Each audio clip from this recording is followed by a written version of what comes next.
between forge masters and other steel producers like Stocksbridge Speciality Steels in my constituency, and he's also welcome to visit. And this collaboration could, of course, benefit both jobs and security.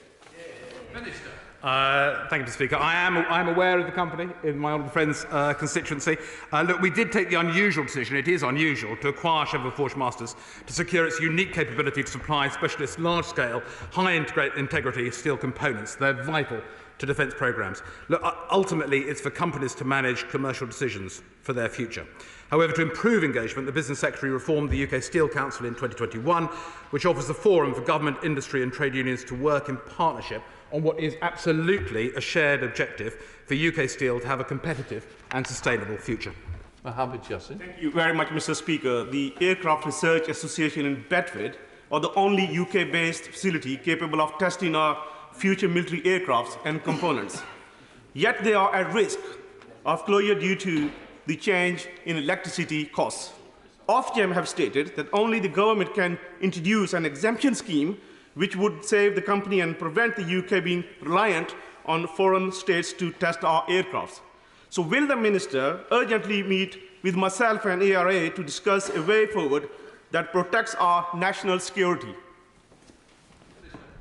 I am willing to meet the honourable gentleman, if that is helpful. I have to warn him that we are aware of the situation, we're aware of the capabilities that we need, so I'm happy to speak to him and take it from there. Happy to meet him. Matt Weston.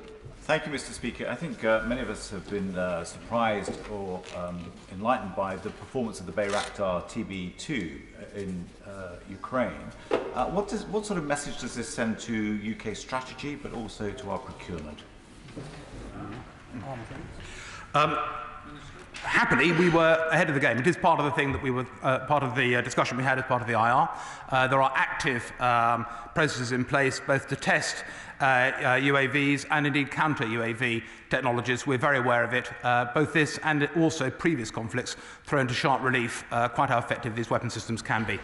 Mr. Speaker, I have David Brown Gears, Reliance Engineering, some very important manufacturers who supply the defence sector.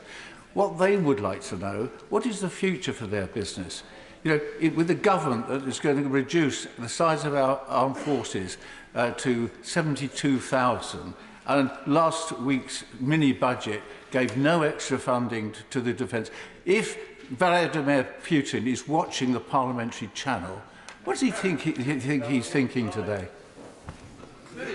Well, I'm delighted to say, Mr. Speaker, that the last time I visited, I don't know whether Mr. Putin will be watching us today. I'd like to say some robust things if he is. But I'd like to give some reassurance to the honourable gentleman. The last time I visited David Brown, they were hard at work on components for the Type 26, a programme which, as the honourable gentleman knows, we are committed to, and where there's also many export orders. They are hard at work producing really valuable bits of kit for the UK, and I hope, in due course, our allies.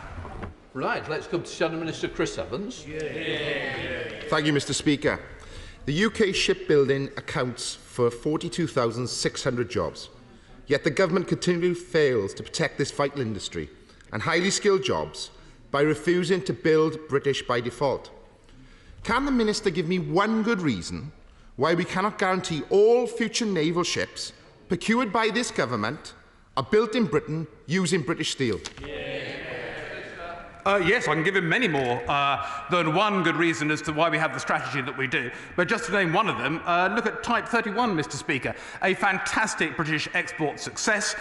Poland, Indonesia, there will be others, I'm convinced, in due course. That was built with the support of an international consortium. We've got the very best in the world. It's now based firmly in the UK, with a lot of it a UK supply chain, and that is giving the very best opportunity for UK jobs and UK shipbuilders to thrive in an international and competitive way.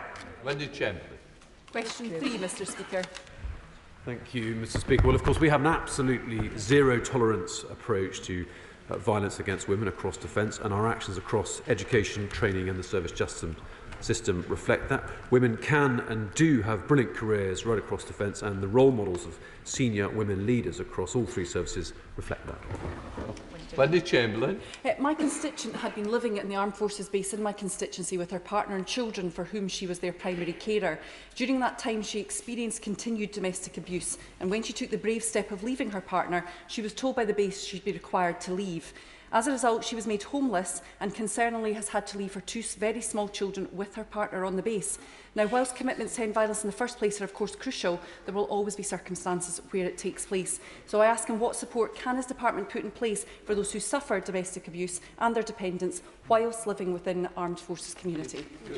Well, thank you, Mr. Speaker, and I'm very moved to hear about the experiences of her constituent. If she would like to approach me with more details, I'm certainly very happy to look at that case again. But I would reassure that we have had a countering domestic abuse strategy across defence since 2018, and I look forward to updating the House in due course about our strategy for tackling rape and serious sexual offences across defence. Drew Bridgen. Thank you, Mr. Speaker. Does the Minister agree with me that we train all our military personnel in the to be able to be extremely violent when the situation requires, but we also train them to have the self-discipline to control that aggression, and that any breach of that discipline, whether perpetrated against male or female victims, needs to be dealt with expeditiously and seriously through military law? Thank you, Mr. Speaker. I absolutely agree with my honourable friend. And the point is that that's all the more the case, given that women occupy every role right across defence, quite rightly. Andrew Gwynn. Question number 4, sir. Minister. With permission, Mr. Speaker, I should like to answer questions 4 and 16 together. We are currently supplying significant air power to NATO's eastern flank, as well as sending ships to the eastern Mediterranean.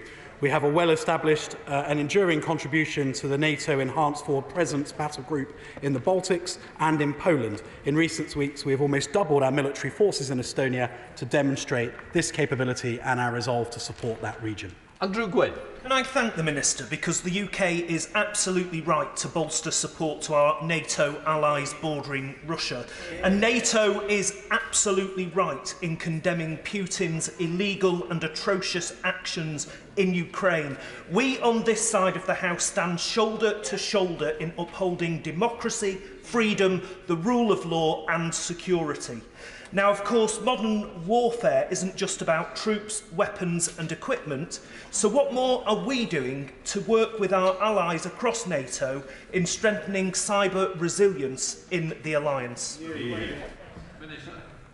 Well, Mr. Speaker, NATO is acutely aware that the threat has evolved beyond the 3 conventional domains and into space and cyberspace as well. That's why it's a key part of NATO's transformation plans. The UK is to the fore in that, because I think we've invested ahead of many of our allies in both defensive and offensive cyber capabilities. So the UK voice is very much to the fore in discussing with NATO how we develop a cyber capability for the alliance. Sir Tony Lloyd. Thank you, Mr. Speaker. Isn't one of the lessons of the brutal aggression of Russia in Ukraine that the decision by the Baltic states to join NATO was the right one? Aggression in Ukraine isn't a vindication of NATO's expansion, it's a vindication of the Baltic states joining our military alliance. But isn't there a lesson for all NATO powers, including our own? We have to think again about how much we're prepared to spend on defence. So, Mr. Speaker, make absolutely no mistake, the membership of NATO by our great friends and allies in the Baltic is one of the great strengthening moments of the alliance generally, and nobody's prouder to fly the NATO flag than Latvia, Estonia and Lithuania, and we stand full square behind them and behind what it would mean if President Putin was to try to compromise the territorial integrity of those countries in any way. As for his wider question about resourcing defence across the alliance adequately, I strongly agree. I mean, we are one of only a few countries that has been routinely spending the 2% of GDP target. It's fantastic that this moment of challenge within the Euro-Atlantic has meant that other countries have now increased their spending to meet that target too. If there are arguments for more money for defence, no defence minister is ever going to object, but we should reflect that in this country, the UK has been spending 2% for a while and was given a very significant uplift from the Treasury only 12 months ago. Richard Drax. Thank you, Mr. Speaker. I commend the United Kingdom for all it's doing to help our NATO allies, but from one soldier to another, May I ask him, he said earlier, if circumstances change, the policy changes. And I do not excuse myself for asking again for the government to rethink to the cut to the army. What he referred to earlier was out-of-area type operations, now looking potentially, God forbid, at a conventional war where mass is going to be important. We no longer have that mass, and it must be retained. So the honourable gentleman and I will debate keenly, I know, the future of the land battle, but I'm just not sure that what I've seen on our TV screens over the last few weeks has been a justification for large amounts of massed armour. I think that it is entirely a vindication of a change in the way that the land battle is prosecuted, where actually if you mass forces, they are vulnerable to missile technologies that are absolutely in the ascendancy. I think that Future Soldier and the IR that gave birth to it is exactly the right way to be developing the army in order to meet the land battle as it is now, not perhaps how we thought it was 20 years ago. Alex Shelbrooke. Thank you, Mr. Speaker. Supporting NATO allies is not just about the Eastern Front and situation in and around Russia, but also about the threat from Russian naval activity. So does my right honourable friend agree with me that the focus must equally be on the activities that Russian submarines are taking place in the North Atlantic around our allied coast, and that the Navy must equally be given consideration in our strategic strength moving forward? Mr. Speaker, well, submarine operations in the North Atlantic are not routinely spoken about in public, but the honourable gentleman, I'm sure, will be reassured to know that we are acutely aware that you must maintain your awareness of what Russia is doing in the whole Euro-Atlantic, not just be focused on the obvious point of conflict in Ukraine. There is a belligerence to the way that Russia is doing its business right now, which means that this is a time for maximum vigilance for the UK and the alliance, so that we make sure that all threats to the homeland are properly countered. Right, Shadow Minister Luke Pollard. Thank you, Mr. Speaker. Labour's commitment to NATO is unshakable. We support the provision of lethal aid to Ukraine, and we back the bolstering of defences for our allies on NATO's eastern front.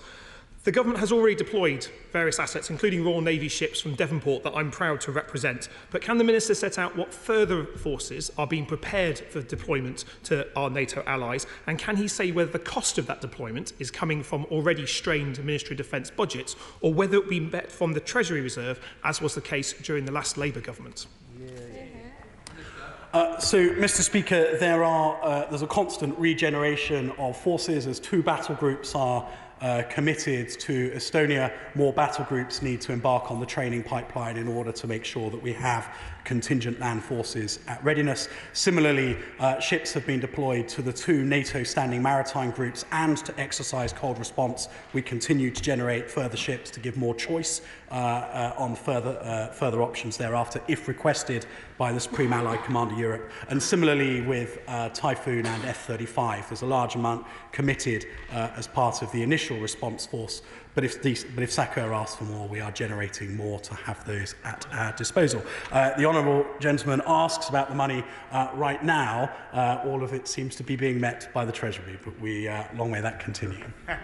Dr. Julian Lewis. Thank you, Mr. Speaker. Given that we should be helping the Ukrainian armed forces by all legitimate means short of war, will ministers press our NATO allies that the rather artificial distinction between defensive and offensive weaponry should be swept away when requests for equipment are received, because when you're fighting on your own territory, having been invaded, all your weaponry is defensive? Mr.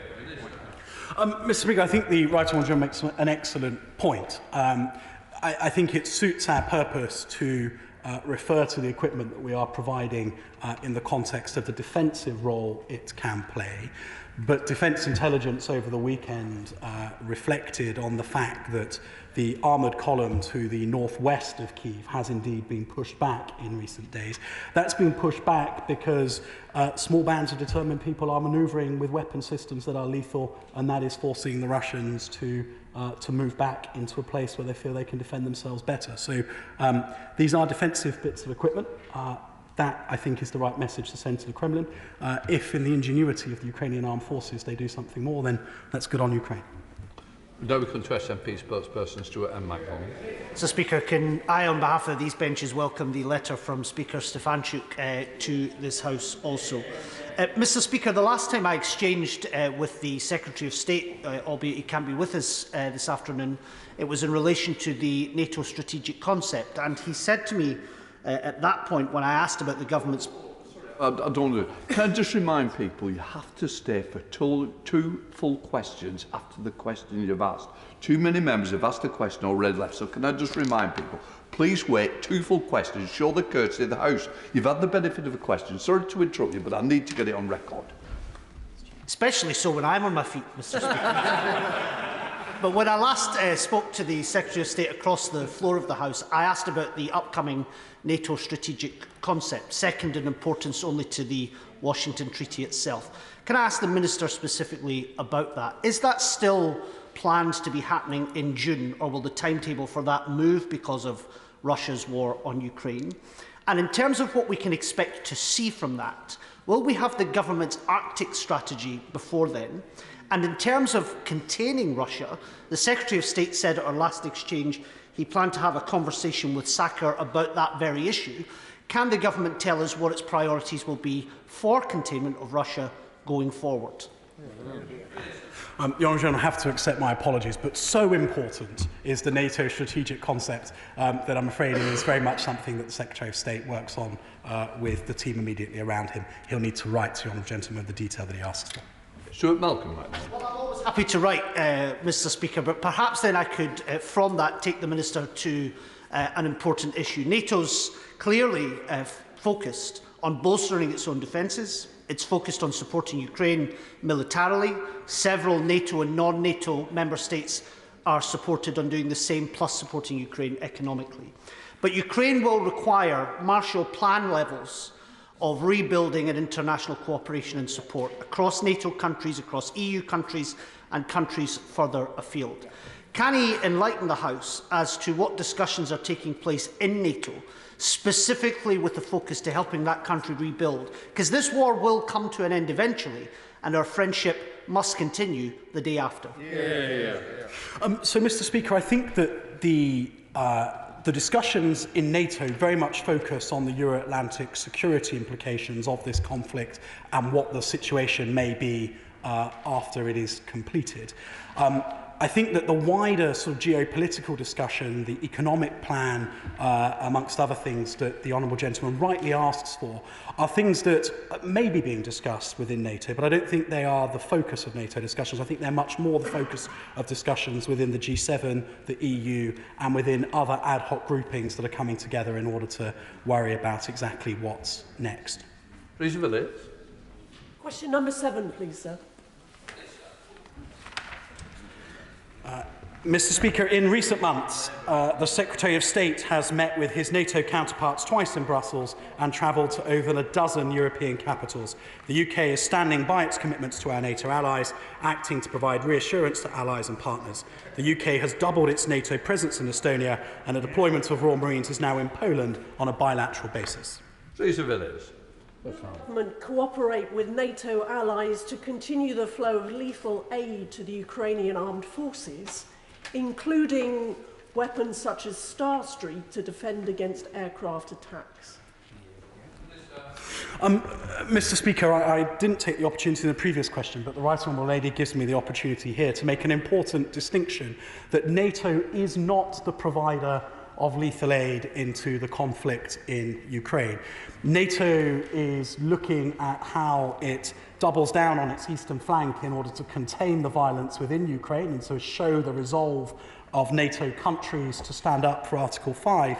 Those who are donating lethal aid and non-lethal aid to Ukraine are doing so bilaterally, and it is through the UK leadership that a lot of that is being coordinated and delivered. The next donor conference that was convened by the Secretary of State will happen later this week. We're ambitious for even more countries to join the donor group at that stage. Philip Dunn. And number 8.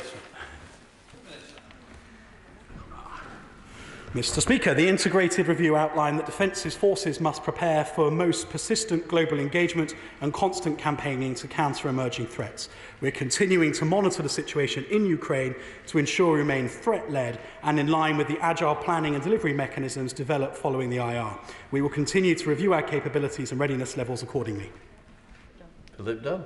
Speaker, as NATO nations last week committed forced deployments to 4 member states in Eastern Europe to help demonstrate resolve to Russia at this dangerous time, does he not agree that now is not the time to reduce force strength of the British Army by 9,500 regular soldiers, and this aspect of the integrated review conclusions should at the very least be deferred and at best be reversed? Well, Mr. Speaker, the right honourable gentleman is an expert in the field, and so I acknowledge that this is something that would be keenly debated and that he has a very strong view on. My reflection is that this is the right time to accelerate the acquisition of the lethality that has been missing from the field army for too long. We are outranged on our artillery. We lack the land precision fires that are now absolutely essential. And if I was to have to choose, and I think the Ministry of Defence has had to choose, I would choose to have a land force that has been modernised and made relevant again to the modern battle, rather than necessarily stand behind larger numbers. Dave Caroline. Number 9, please, Mr. Speaker. Thank you.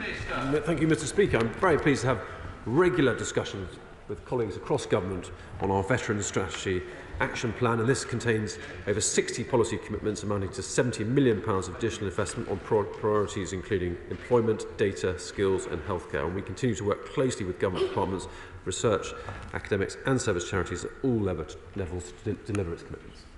Dave Caroline. Thank you very much, Mr. Speaker. Just under 10% of the working age population of my Gosport constituency are veterans, so we take a keen interest in the Veterans Strategy Action Plan, and it is excellent. However, 96% of veterans make a successful transition to a civilian career within 6 months of leaving.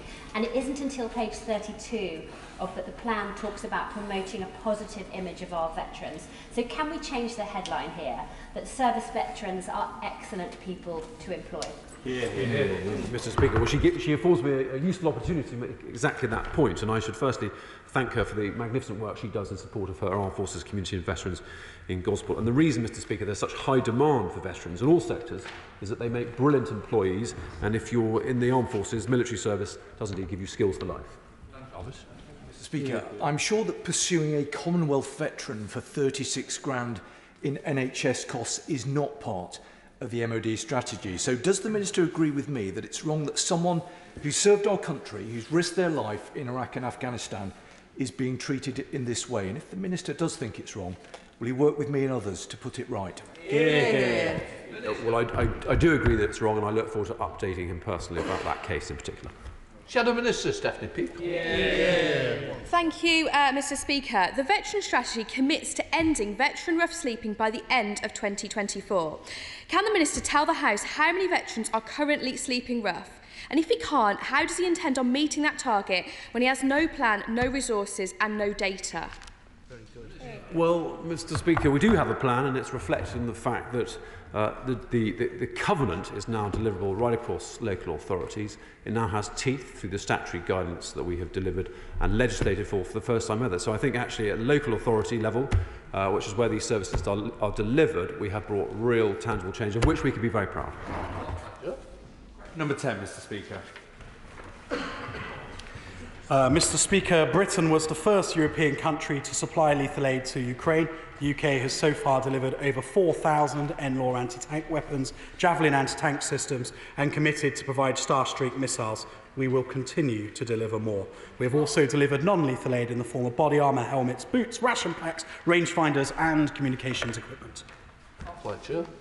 The recent announcement of 6,000 additional missiles going to Ukraine, and indeed I think we've led the way in terms of providing support to that country. But as the conflict evolves, there are many scenarios that may play out. And can I ask what steps the department is taking to try and plan for future support that the Ukrainians may need? So, Mr. Speaker, the Secretary of State and I both speak to our counterparts in the Ukrainian MOD numerous times each week. And it's apparent, as I'm sure we would be in these circumstances, that the thing that starts every conversation is around resourcing the fight tomorrow.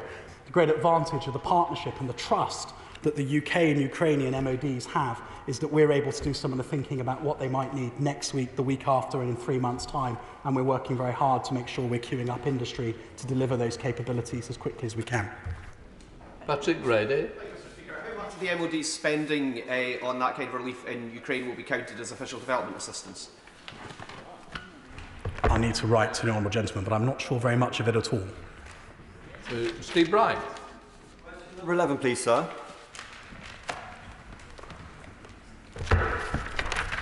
The MOD continues to deliver on its 25-year strategy to modernise its estate. In the last year, the Defence Estate Optimisation Portfolio has completed construction at 3 defence sites, with another 6 in construction, and completed the sale of 7 surplus MOD sites, generating £141 million in receipts to reinvest in modern and sustainable facilities for our armed forces.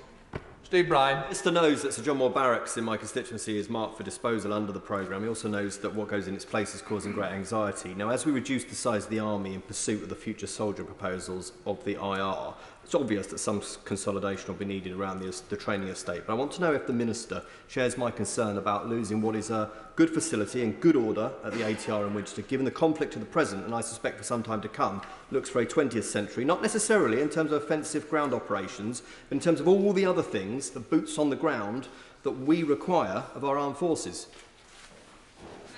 I thank my honourable friend for the question, and I know from the meetings we've had he's very engaged in this MOD site, which is due to close in 2026. The rationale for closure is to concentrate all Phase 1 non-infantry training together at Purbright to provide a bespoke training environment embracing digitalisation. And numbers trained could be flexed. But I will continue to engage with my honourable friend on what he's impressed on me is an important issue for his constituents. Question 14, Mr Speaker. Mr Speaker, Defence continues to play a central role in helping Ukraine defend its territorial integrity, working with allies and partners to uphold international law. We are also providing lethal and non-lethal military aid to meet Ukrainian Armed Forces requests for assistance and coordinating the provision of additional military support from our allies and partners to enable Ukraine to repel Russian aggression. Thank you, Mr Speaker. The UK government's preparation for this war evidently anticipated a very quick lightning strike on Kyiv by Putin's forces, followed by attempted regime change, instead of military resource allocation for a protracted ground war crisis. Why was this the case, and what, if any, lessons have been learned? Mr Speaker, I think there's probably 2 points to make to that. Firstly, the UK government was able to anticipate what has happened because our intelligence services did an extraordinary job in understanding what the threat was, and our alliances with other intelligence services around the world worked brilliantly. And I think that's a useful correction to 20 years of doubting intelligence when making decisions in this place, that actually our intelligence services remain amongst the best in the world. Now, to his particular question about whether or not the right or wrong kit was given, I think that absent any decision a decade ago to begin Ukraine's transition to NATO-calibre weapon systems, which would have in itself been a very overt step on the way to Ukrainian NATO membership, discuss whether or not that's a good thing. But the right thing to do in those circumstances was to grab stuff that was on the shelf, immediately available, and could be brought to bear immediately in the defence of Ukraine. And that's exactly what we did. Question 15, Mr Speaker. Mr Speaker, Ukrainian armed forces have robustly resisted all Russian axes of invasion, conducting effective ambush and artillery strikes on Russian military convoys and maintaining air defences that are limiting Russian air superiority. Ukrainian resistance is significantly restricting Russia's ability to deploy combat power against Kyiv. It is unlikely that Russia has achieved its planned objectives at this stage of the invasion. Andrew Jones. Yeah, my honourable friend for that answer. The constituents in Harrogate and Esborough have told me they want to see the government continue to support the Ukrainian resistance in 3 ways. That's humanitarian in the region, welcoming refugees here, and of course military aid. We've seen the news that the Ukrainian army is retaking parts of their area from the Russians. So as the Ukrainian need evolves, will my right honourable friend ensure that our support evolves to meet that changing need? Mr Speaker, I certainly can reassure my honourable friend that that is the case. We are looking, as I said in response to a question a few moments ago, a week, 2 weeks, 2 months, 3 months ahead in order to give the Ukrainian strategic depth to bring to bear our technological and industrial advantages in order to be able to provide them with the kit that we think they'll need, not just in the next few days, but actually in 3 months' time, so that they can continue to make sure that President Putin fails in his endeavours in Ukraine. 17, please, Mr. Speaker. I would emphasise that decisions on equipment are in response to requests from Ukraine, and we consider how best to address their needs. The anti-tank weapons provided to Ukrainian armed forces thus far have been taken from existing UK stocks to ensure speed of delivery. The MOD continues to pursue options to rapidly meet Ukrainian requirements, including through UK industry and by actively convening our global partners. Thank you, Mr. Speaker. I have been contacted by manufacturers of military hardware in North Devon who work with the MOD and can rapidly move to provide items like helmets and body armour. Are there any plans to make an emergency streamlined procurement process to help speed this up? I thank the Honourable Lady for a question. I would just emphasise that these are Ukrainian decisions, and I would urge UK companies to contact the Ukrainian embassy as well as other routes. However, in parallel, the Department for International Trade is meeting with defence-related trade associations such as ADS and Make UK on a weekly basis to rapidly consider industry offers for Ukraine and how they can be assisted, and UK manufacturers of military hardware may also therefore wish to forward their offers to their trade association. Topical number 1, Mr. Speaker. Mr. Speaker, as you're aware, but I've had a number of honourable members inquiring, so just that the Defence Secretary wouldn't want it to be thought that he'd meant a discourtesy to the House. He's had a brief brush with COVID. I can assure you, Mr. Speaker, that on behalf of the Department, the Armed Forces and the Ministers here present, that it hasn't neither stopped him nor slowed him down over the last few days. He's had his second negative test today, and I'm assured that by this evening he'll be as present physically as he has been virtually over the last few days. Alex Norris. The Ministry of Defence continues to deliver against the objectives of the IR and Defence Command paper, which recognise that Russia remained the most acute threat to our security. We remain on course to deliver more modernised and threat-focused defence. We do so alongside our international allies, just as we've worked with them on Ukraine. Alex Norris. Thank you, Mr. Speaker. Recent weeks have only reinforced the need to invest in our defence. This is important for our economy and vital for our security. With this in mind, why won't ministers give a clear commitment for British-built by default in defence procurement? The events of the last few weeks show the absolute critical importance to having the right kit in the hands of our armed forces. On many occasions that can be met by British supply, but I would not write off the kit that we can procure from our US and NATO allies, and nor would I wish them to write off the prospect of buying kit from us. We are part of an alliance, and I'm absolutely convinced our approach of supporting British industry, supporting British investment, supporting through DCIS their capabilities, but also keeping a weather eye on what else is available to ensure our armed forces are well armed is the right approach. By the Secretary of State for Defence to send lethal defensive military aid to Ukraine before Russia's invasion was inspired, and probably one of the very best decisions he's ever taken. What is the initial assessment by the Minister for the Armed Forces of the operational effectiveness in theatre of the next generation light anti-tank weapons that we've sent to Ukraine? Mr. Speaker, one pauses because every time one of those weapon systems is effective, it kills the entire crew of an armoured vehicle. But the honourable gentleman will take no pleasure, but will be interested to note that they have been prolific in their success, and the Ukrainian armed forces value them enormously. They are accurate, they are reliable, they're deadly. Secretary of State John Peele. Thank you, Mr. Speaker. The UK's anti-tank and anti-air weapons are proving vital to the Ukrainians in fighting the Russian invasion, and at NATO last week the Prime Minister pledged that we would supply a further 6,000 missiles. Both NLAW and Starstreak are made in Britain by British workers, and as the Minister said in response to the member for North Devon on question 17, but has production yet started to replace British stockpiles of these missiles? We are working closely with industry. There are some lines that have continued, but I'd rather not get into operational details of as and when stockpiles will be replenished. But suffice it to say, we are in active conversations with industry, as the right honourable gentleman would expect. Mr. Speaker, it's 40 years ago this coming week of the invasion of the Falkland Islands, when the violation of British sovereignty by Argentina. It's 5 weeks since the violation of sovereignty by Russia in Ukraine, and as China eyes up Taiwan, will the Minister agree with me that it's time the government started to plan for an increase in defence spending, maybe 3% of GDP?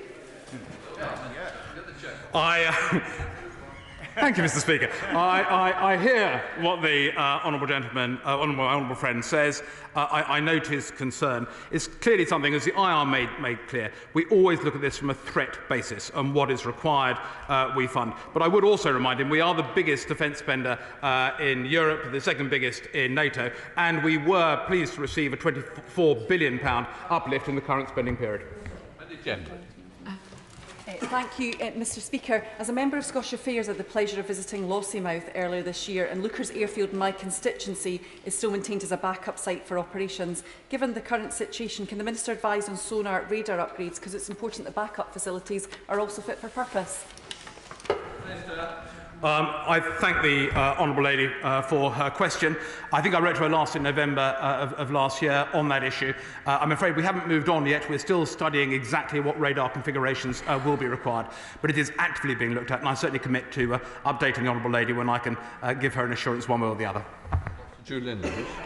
Fleeing for their lives when Kabul fell, some Afghans with UK connections entered Pakistan without documentation.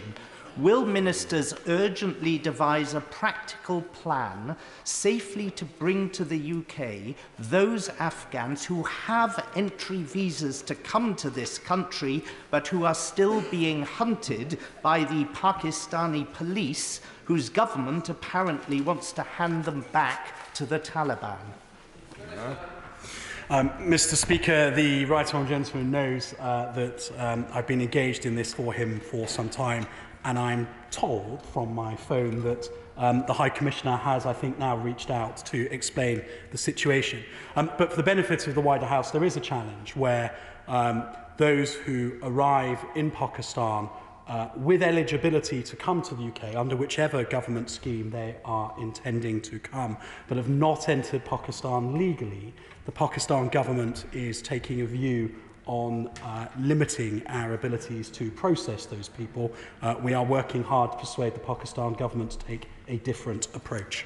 Thank you, Mr. Speaker. Joram is a veteran and a constituent who came to Britain in 2001 and served in the armed forces with tours in Afghanistan and Iraq that left scars. He suffered from PTSD and took to drinking, and as a result served time in prison.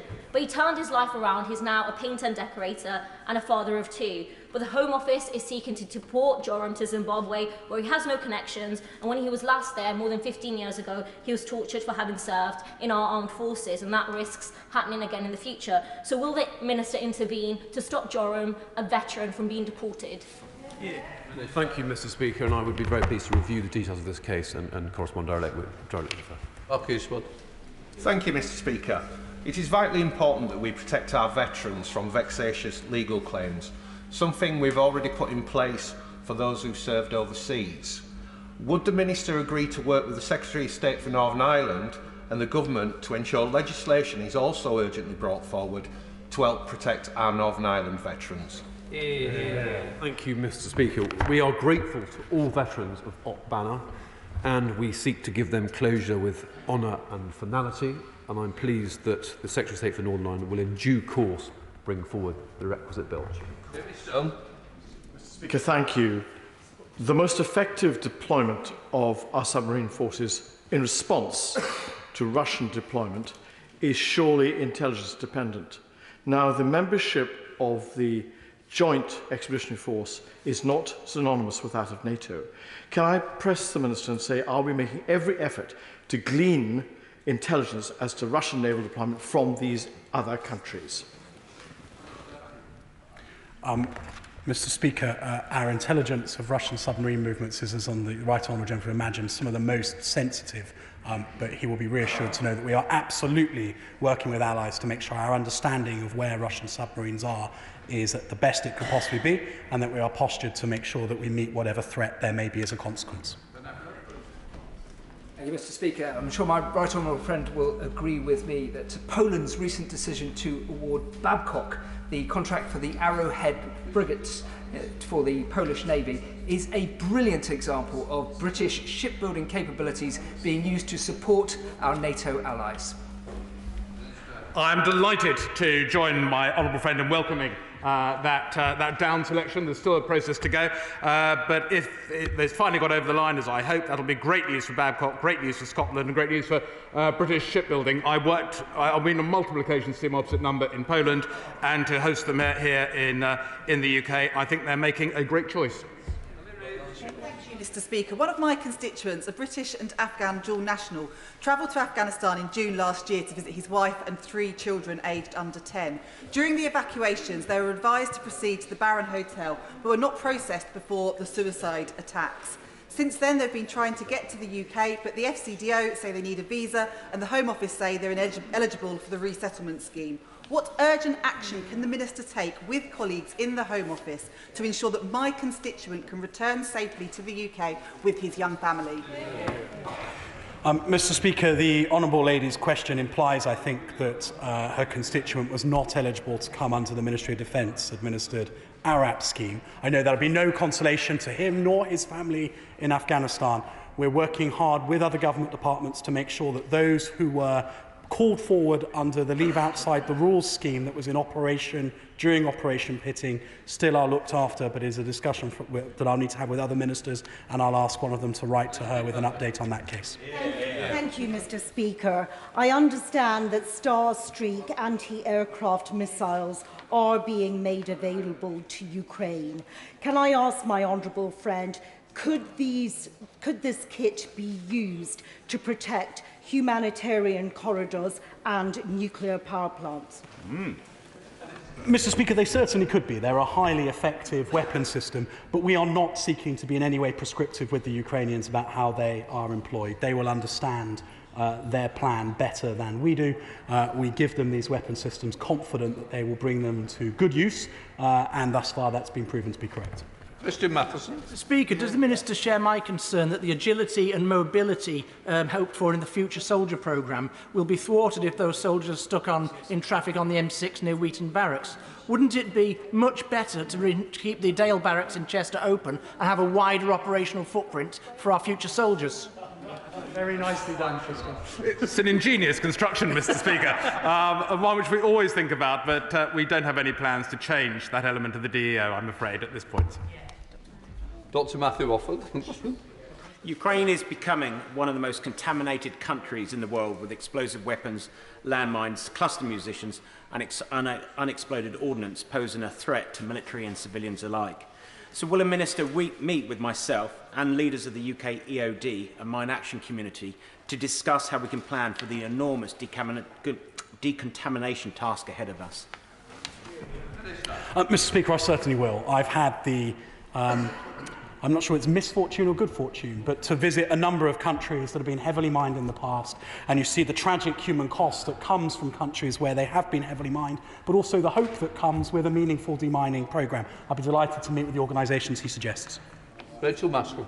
Thank you, Mr. Speaker. The National Security Vetting Services have never played such an important role, and the skill there is incredibly high. So when will the Minister announce that it will remain in York when they move forward with their plans for the Info Barracks site? I can't give any form of commitment on that right now, Mr. Speaker, but I will write to the Honourable Lady. Dr. James Davies. Thank you, Mr. Speaker. Over the weekend, I was pleased to see 2 Royal Navy vessels join 5 other Joint Expeditionary Force nations in escorting British and Danish supply ships. They successfully delivered military vehicles and equipment to the UK-led NATO battle group in Estonia. Does my honourable friend agree that, as well as playing a vital role in NATO, it's important for the UK to continue to lead the Joint Expeditionary Force?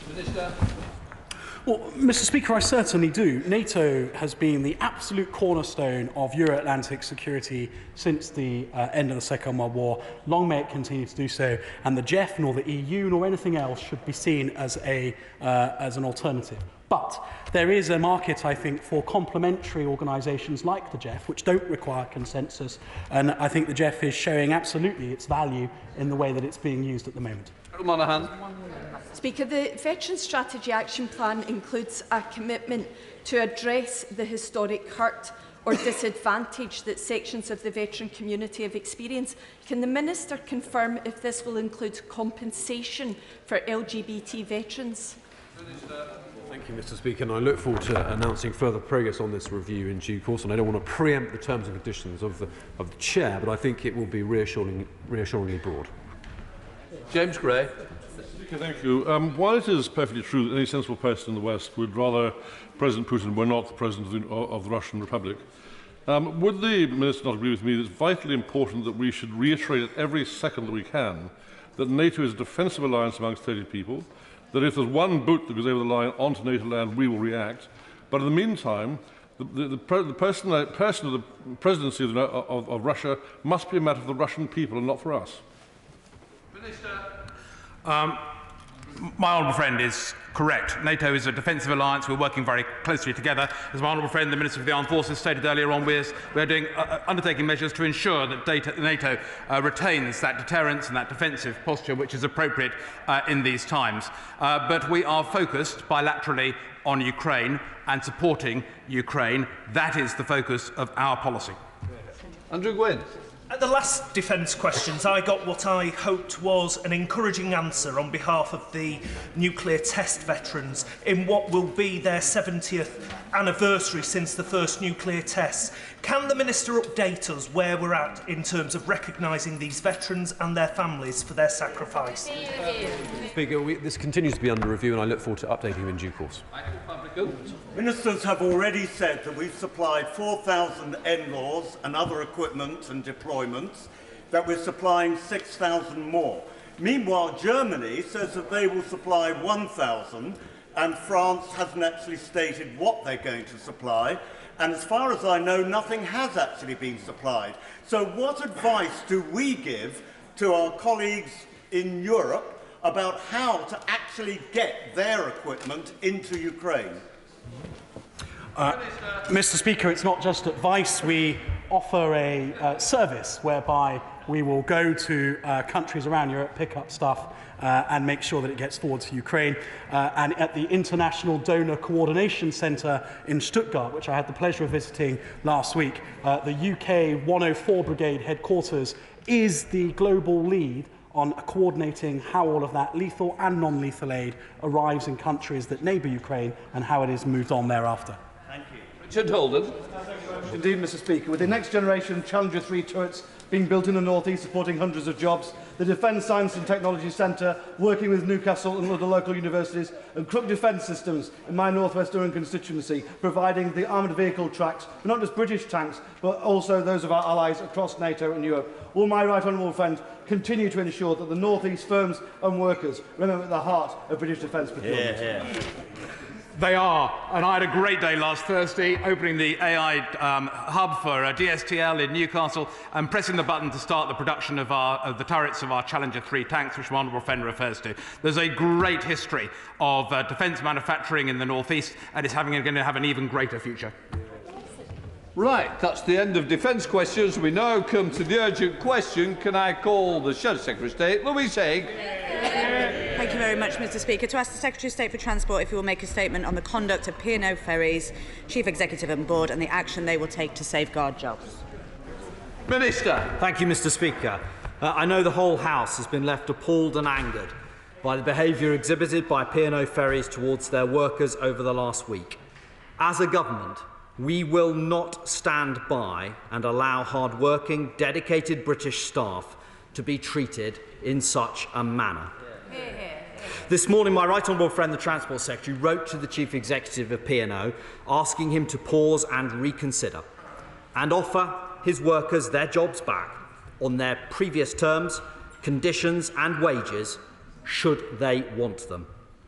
This is because we will return to this House to announce a package of measures that will ensure that the outcomes P&O ferries are seeking to achieve through this disastrous move to pay less than the minimum wage cannot be seen through. As a result, they will have no reason left not to reconsider this move. As I said to the Select Committee last week, Mr. Speaker, as soon as this package of measures has been finalised, we intend to return to this House so that members can rightly scrutinise them. In the meantime, we are continuing to review the contracts that P&O ferries with the government, and the Insolvency Service are continuing to investigate the actions of Peter Hebblethwaite, who brazenly admitted to breaking the laws before two committees of this House last week. I am clear that P&O ferries cannot and will not be allowed to get away with their actions. I hope the whole House will now support our efforts to do just this. Thank you very much, Mr. Speaker, and I thank the Minister for that response. As he said, on Thursday, the Chief Executive of P&O Ferries made a mockery of the rule of law in this country. As a result, 7 of P&O's 8 ferries are now stuck in port, and on Saturday, the European Causeway was seized, the only passenger ship in Europe to be prevented from sailing over safety concerns. P&O ferries must face the most serious consequences for their misconduct. I know the Minister and the Secretary of State feel the same way, and I appreciate the contact they have made with the opposition and trade unions. But every available tool at the government's disposal must now be used to force P&O ferries to reinstate workers on the previous terms and conditions. So can the Minister provide some urgent clarity? Firstly, the Prime Minister said very clearly on Wednesday, we are taking legal action against the company concerned. So has the Secretary of State given his direction to prosecute? Yeah. If not, why not? Second, given the Chief Executive has shown no respect for the law, will he seek his removal under the Directors' Disqualification Act and all those who unauthorised this unlawful action? Third, the Transport Secretary has said he will review contracts, but livelihoods are on the line now. So will he suspend all contracts and licences of P&O and DP World today? And why is DP World still listed as a member of the government's Trade Advisory Group? Finally, Mr. Speaker, time is running out. The deadline set by P&O for this Thursday for workers to agree severance amounts to extortion and has no legal basis. What powers does the government therefore have to extend that unlawful deadline? These workers, as he said, must be reinstated on the same terms as before. Many are paid above the minimum wage. So will the Minister commit to working with the unions and all ferry companies to agree a binding framework that would prevent a race to the bottom to the lowest international standards? I know the House agrees we must send a clear message that rogue employers cannot get away with trampling over the laws of this country. It's time to throw the book at P&O and save this loyal workforce. Mr. Speaker, thank you. The Honourable Lady is quite right that P&O must face the consequences for their actions. We are looking at every tool that is available to the government. We're doing that as fast as is humanly possible. We're looking to bring forward a package of measures, which I apologise I can't go into in any more detail at the moment. Some of these are for complicated matters we need to go through, but we will be speaking to members of the House, we will be speaking to the unions as we put this together. Secretary of State for Transport's made clear his views very clearly. I did, of course, when I came to the House when the announcement was made, as I did in front of the Transport Select Committee as well. The Secretary of State letter that he's written has been absolutely clear of what view we take of the actions that P&O have taken. And we will be acting upon that. There's a number of other matters. She's on the contracts. We continue to review any that may exist. We continue to can take any action we can on things like trade advisory groups. I hope she'll pardon me at the moment, simply because we will come forward with a package of measures that we'll take, as I said we would when I was in front of the Select Committee, and we're putting that together as we speak. And we will work, of course, with the unions and with all others as we put together this package. Thank you, Mr. Speaker. And if I may, I would like to thank my honourable friend and the Secretary of State for working so closely with me and with others since this disgraceful decision by P&O. Does my honourable friend agree with me that the minimum wage proposal is a floor and not a ceiling? It would put the ferry workers in the same position as other workers in this country. It defeats the P&O agency foreign workers model, so that they should just reinstate the Dover workforce on their current terms now. And does he agree with me that the government's measures coming forward this week will support ferry operators, ferry workers, and safeguard the Dover-Calais route for the future? Mr. Speaker, may I first of all pay tribute to my honourable friend for her fearless championing of her constituents. There is no one who speaks out with more persuasion, with more force and more passion than she does for the people of Dover and her constituents. I pay tribute to her for that. She asks whether the national minimum wage is a floor, not a ceiling. I'm very keen to say there's a package we're considering, Mr. Speaker. We'll come to the House and explain what that package is in due course, and I hope the House will look forward and will welcome that when it comes. SNP spokesperson Gavin Newlands. Thank you very much, Mr. Speaker. Can I, through the Minister, thank the Secretary of State for what he said in the content of the letter he and his colleague at Bayes have sent to P&O today. These actions have been utterly reprehensible, but I do have to ask, where was this progressive zealot intent in protecting jobs when British Airways threatened to fire and rehire 30,000 staff? If some action had been taken at that point, we may not be in this position today with P&O. It is, however, better that a sin of repentance, Mr. Speaker, and the government is indeed on the right side of the road now, which I very much welcome, because the actions of P&O have appalled not just everyone in this House, but right across the country. He did say in his response to the Labour front bench he can't give any details now, but can I please reiterate that the deadline is on Thursday. This place breaks for recess on Thursday. This is of the most urgent nature, and we need details on that as soon as possible. And the chairs, just my final question, Mr. Speaker, the chairs of the Transport and Base Select committees have written to the Secretary of State today with a number of points, but stating the government should prosecute P&O ferries and remove its licence to operate in the UK. What consideration is he giving to this action and showing P&O it cannot operate where it does not abide by the law? Thank you, Mr. Speaker. So I thank the right honourable gentleman for his question. I mean, he's quite right. In reality, this is something that unites the House. You know, whatever party, wherever we come from, whatever our politics, we're all disgusted by the way that P&O have behaved. And he's quite right. I'm very aware that the deadline is pressing. That's why the government's working so hard on this. As soon as we are able to do so, we aim to come back before the House and to update the House on the package of measures we're looking to take.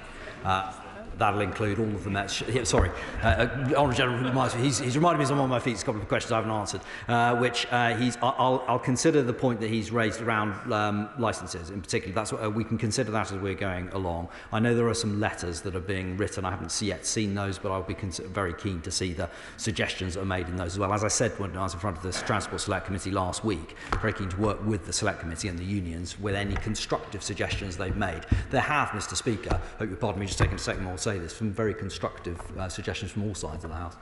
Virginia Crosby. Thank you, Mr. Speaker. Stena is one of the largest employers in my constituency of Arnismore, and Holyhead is the second busiest ro-ro port in the UK. The news last week regarding P&O was felt with palpable anger and shock. I've spoken with Stena seafarers like David Gwatkin and Mark Harrison on the Stena Adventurer, who are quite rightly concerned about their jobs. Will the Minister confirm to my constituents that he and the Secretary of State are doing everything they can to ensure that this despicable, callous behaviour never occurs again? Well, Mr. Speaker, the Honourable Lady also speaks with enormous power and passion for her constituents in Arnismore. Can I pay tribute to her for that? The distress that has been felt by seafarers of all companies is absolutely palpable over the course of the last week. We clearly, of course, those at P&O are in our hearts and minds, but equally those who are worried about their livelihood from other operators. Precisely the point why we're taking the time that we are is because we want to be able to provide the reassurance to others, no matter where they work or who they're employed by, that their livelihoods will be secure. Peter Dunn. Thank you, Mr. Speaker. I appreciate the Minister's comment in relation to DP World and P&O Ferries being on the advisory group, and he look at that as part of a package. Can he just tell us today, is part of that package going to take DP World off the government's advisory body? That would send a fantastic message right now to that company that their behaviour is unacceptable. Send that out Will the Minister send that message out now, not let's wait for the package? Mr Speaker, I do apologise to the honourable gentleman. I know that he would like me to say a number of things that can send that message now. The message will be sent. I hope he'll forgive me. I want there to be a package which we announce to the House so the House can scrutinise it, rather than announcing things piecemeal. So we will come to the House and we will explain what all those are. Thank you, Mr Speaker. I'd like to thank my right honourable friend for the strength of the government's response to the moral bankruptcy of P&O ferries, as demonstrated at the Select Committee last week. I welcome the government's commitments to protect seafarers in the future. Does my right honourable friend agree with me that every step needs to be taken to ensure that seafarers are properly protected into the future? Well, Mr Speaker, moral bankruptcy is precisely the point. I think my honourable friend precisely puts his finger on it. We are taking every step. We will come forward with a package. We want to make sure that we get this right, and we are keen to make sure that people are protected. Thank you, Mr Speaker. We know that the unions met with P&O Ferries on Friday, and unsurprisingly perhaps, the company were treating those unions with utter and complete contempt. Now, I think the reason is this: the penny for P&O Ferries hasn't yet dropped. That legislation will come in to force very soon, which will remove that incentive to exploit foreign agency workers at the expense of British seafarers. So would the Minister pick up the phone to P&O Ferries today and ask the Chief Exec directly to extend the clock for accepting these, what are essentially illegal offers? It's not redundancy, it's illegal. Yeah, that's true. Can I first just start by thanking the honourable gentleman for his input. He's been extremely constructive and very grateful for the input he's put into this issue, which I'm taking very seriously, considering all of it. I hope you won't mind if I say that at the outset. Secretary of State's already done more than that. In fact, Secretary of State has written in no uncertain terms in public asking them to do precisely that. I'm not surprised that P&O have treated the unions, as he says, with contempt, because that's the way we've seen them behave across the whole of this matter. It is deeply regrettable, and I'd urge them to treat the unions and their workers with respect. Steve Backhall. Mr Speaker, I come from a family of seafarers, and the behaviour of P&O has been arrogant, disgusting, unacceptable. I'm grateful to the Minister for the strong action himself and the Transport Secretary have taken. Will they send a strong message to the Chief Executive of P&O and say from the dispatch box he should resign for his behaviour? Yes. Absolutely. The Secretary of State's been absolutely clear about that. He said so in terms his position is untenable, and I agree. John MacDonald. Can I just raise again the fact that the shipping companies have received over £2 billion worth of tonnage tax concessions? P&O have been a major gainer from that tonnage tax. Could we have the assurance from the government today that no tonnage tax monies, tax relief is being paid now to P&O, and that, if necessary, we should seek to receive back some of the tonnage tax concessions that they gained, what for? As a result of a commitment to protect and increase the number of British seafaring jobs. I can confirm to the honourable gentleman that we will be considering any actions we can take. We'll announce these as part of the package. Peter Bell. Thank you, Mr Speaker. I'm very grateful for what the Secretary of State has done and for the Minister. I just don't understand how a minimum wage, by definition is a minimum wage, cannot be paid to people. It just seems, and perhaps the Minister can explain that to me. But I take what the opposition have said. We really do need in this House to hear what the measures are. And I understand why the Minister wants to make a package. But could he ensure that we have an oral statement before Thursday and before we go into recess? So the honourable gentleman is quite right, and I agree with him. The House does need to know what the measures are, and we intend to return to the House as soon as possible in order to make that statement. Sammy Wilson. Mr Speaker, can I also welcome the messages on safety, on consultation and on wages that the government is sending out? But speaking to workers in my constituency who are affected in Larne, the clear thing they want to see is what sanctions are going to be placed on the company to make sure that they obey, because as we have seen in the evidence they gave last week, they still seem to think that breaking the law is okay. Yeah, well, the honourable gentleman puts his finger on the centre of the issue, thinking that breaking laws is okay. It was an extraordinary display we saw last week when the GEO came here and brazenly admitted breaking the law and said he would do it again. We're going to make absolutely clear that's not acceptable. We'll announce later in the week how that will be, and I hope the honourable gentleman will pardon me if we delay until then. Catherine Fletcher. Speaking to people in South Ribble, it's frank to say that P&O's reputation is absolutely in tatters at the moment. Many people saying they'll never use the company again.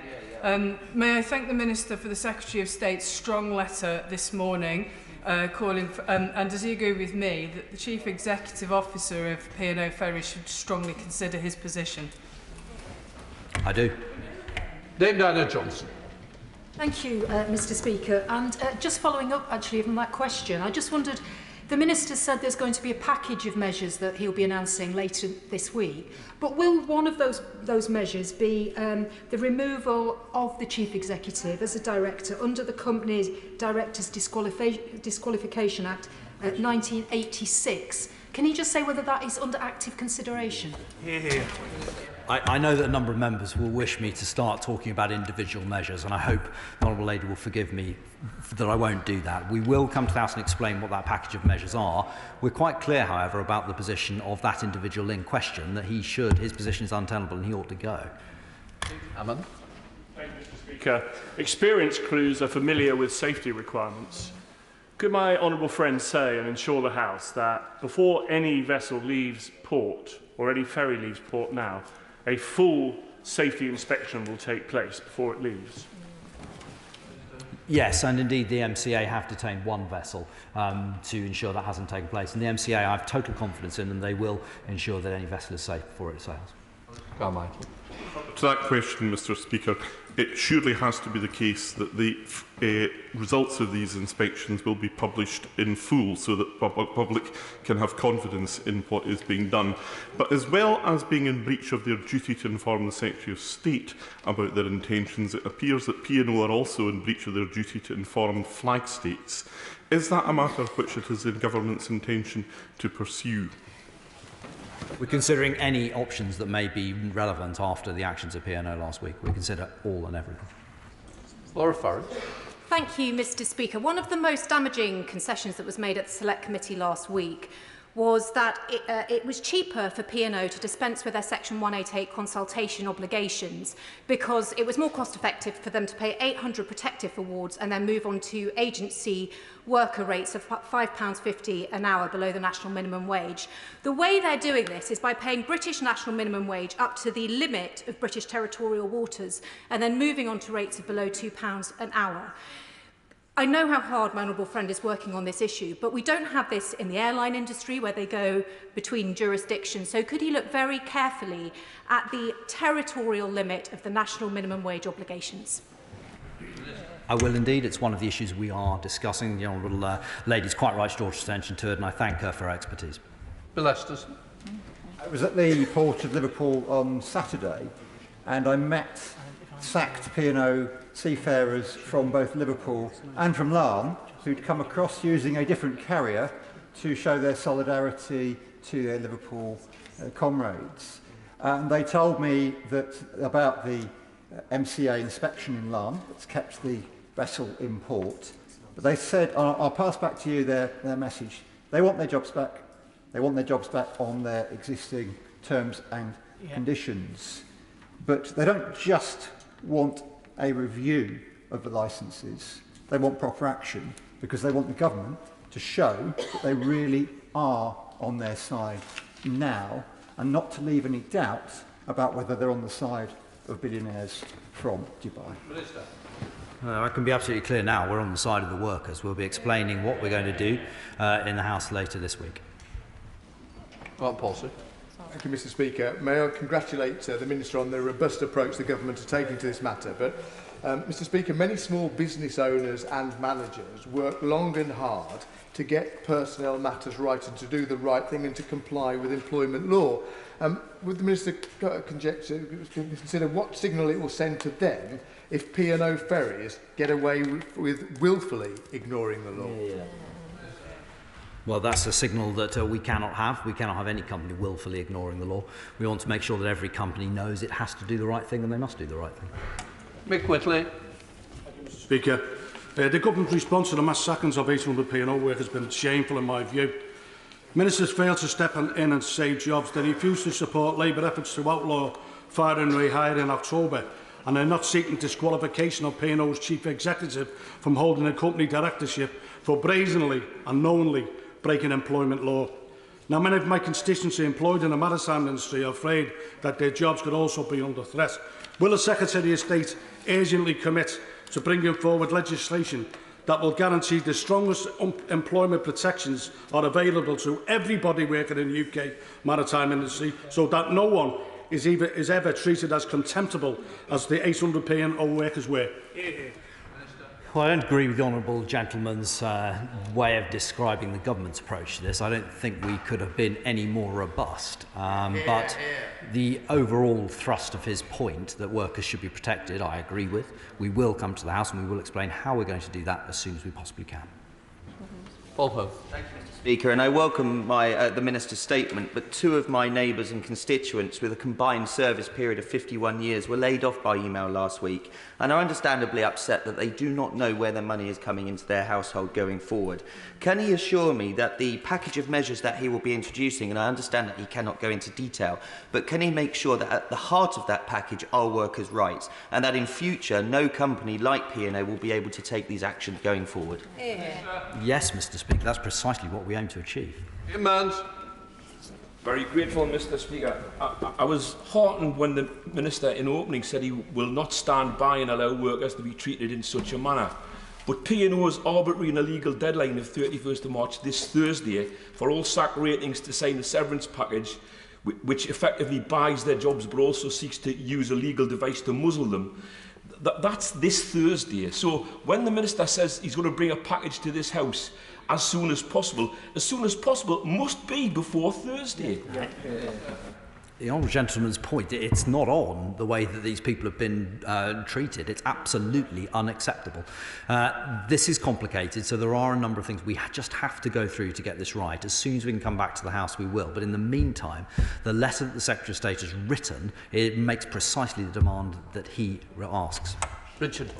Thank you very much indeed, Mr. Speaker. And I'd like to thank the Secretary of State and the Department for the robust way in which they've really taken on P&O over the disgraceful actions over the last few weeks. But can I confirm a couple of things to me?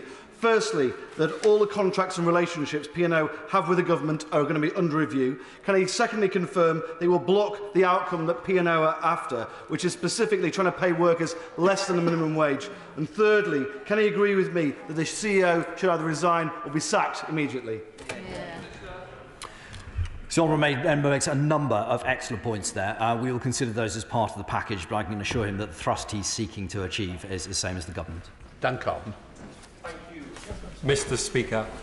The problem we have here is we've had fire and rehire with British Gas. We've had fire and rehire with British Airways. And I remember warm words from ministers just a few months ago, but no changes to the outcome. And the words of my fellow Liverpudlian Frank Cottrell Boyce, that Tory MPs protesting the behaviour of P&O bosses is like your neighbourhood arsonist offering you a flask of tea over the smoking ruins of your house, comes to mind. I wonder if ministers now will look at whether they could commit to securing a collectively bargained fair pay agreement for the entire sector. We'll be considering all of the suggestions that have been made by honourable members across the House, and I thank them for it, and will announce in due course to the House the measures we propose to take. Alan Dorrant. Thank you, Mr. Speaker, and good afternoon. Mr. Speaker, what discussions has the Minister had with the Scottish and other devolved governments to discuss the impact of the P&O's actions? And what efforts has he made with Cabinet colleagues to end the utterly despicable practice of fire and rehire? So at a time like this, Mr. Speaker, conversations take place across government and across the devolved administrations as well to consider what action we can take together. Thank you, Mr. Speaker, and I thank the Minister for his statement today. I hope he brings forward legislation very quickly. In that legislation, will he also take on board the scandal of the way in which seafarers are treated in international waters generally? Low wages, poor conditions, terrible working arrangements that they suffer, which has been exposed by this scandal of P&O. We need to address this issue of fairness and justice for all seafarers, and as a major seafaring nation, we can take the lead on that. Well, Mr. Speaker, the country absolutely is a major seafaring nation and has taken the lead already. For example, during the pandemic, where we were the first country to declare the seafarers as key workers, where we took the issue of their rights to the International Maritime Organization. So I am very keen that we continue to take the lead in that, and he puts his finger on a number of really pertinent issues. Hello, Reeves. Thank you, Mr. Speaker. Before entering Parliament, I was an employment rights lawyer for more than a decade, and in all that time, I don't think I've ever seen such a blatant disregard of the law and contempt for workers' rights. This government says it's wrong, but the reality is it's been allowed to happen under their watch.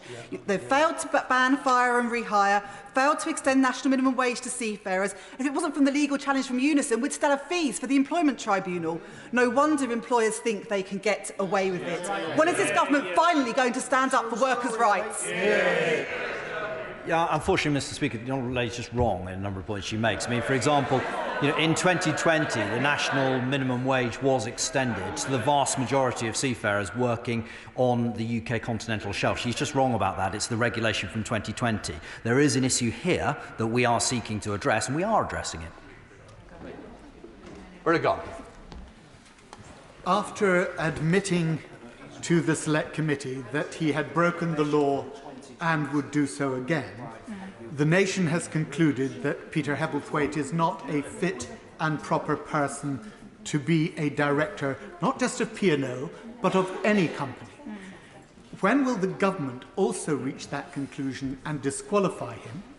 And when will they seek to ensure that workers onshore are not treated with the same contempt that these seafaring workers have been treated with, and make sure that people cannot be fired in this way, whether they're working for Weetabix, Tesco's, Sainsbury's, British Airways, British Gas, or any of the other companies that have been doing this over the past 2 years. So the government has reached the same conclusion as the Honourable Gentleman with regards to Mr Hebblethwaite, which is why the Secretary of State's written to him in the terms that he has today. It's a matter for a court to disqualify a person, not for the government, which would be an unusual position for any government, I think, to take, as I know he'll understand. We're looking to see what else we can do to protect workers in this sphere, as I've explained, and I look forward to updating the House before the end of the week. Vital Fabricant. Can I thank my honourable friend for taking such a robust stance on this issue?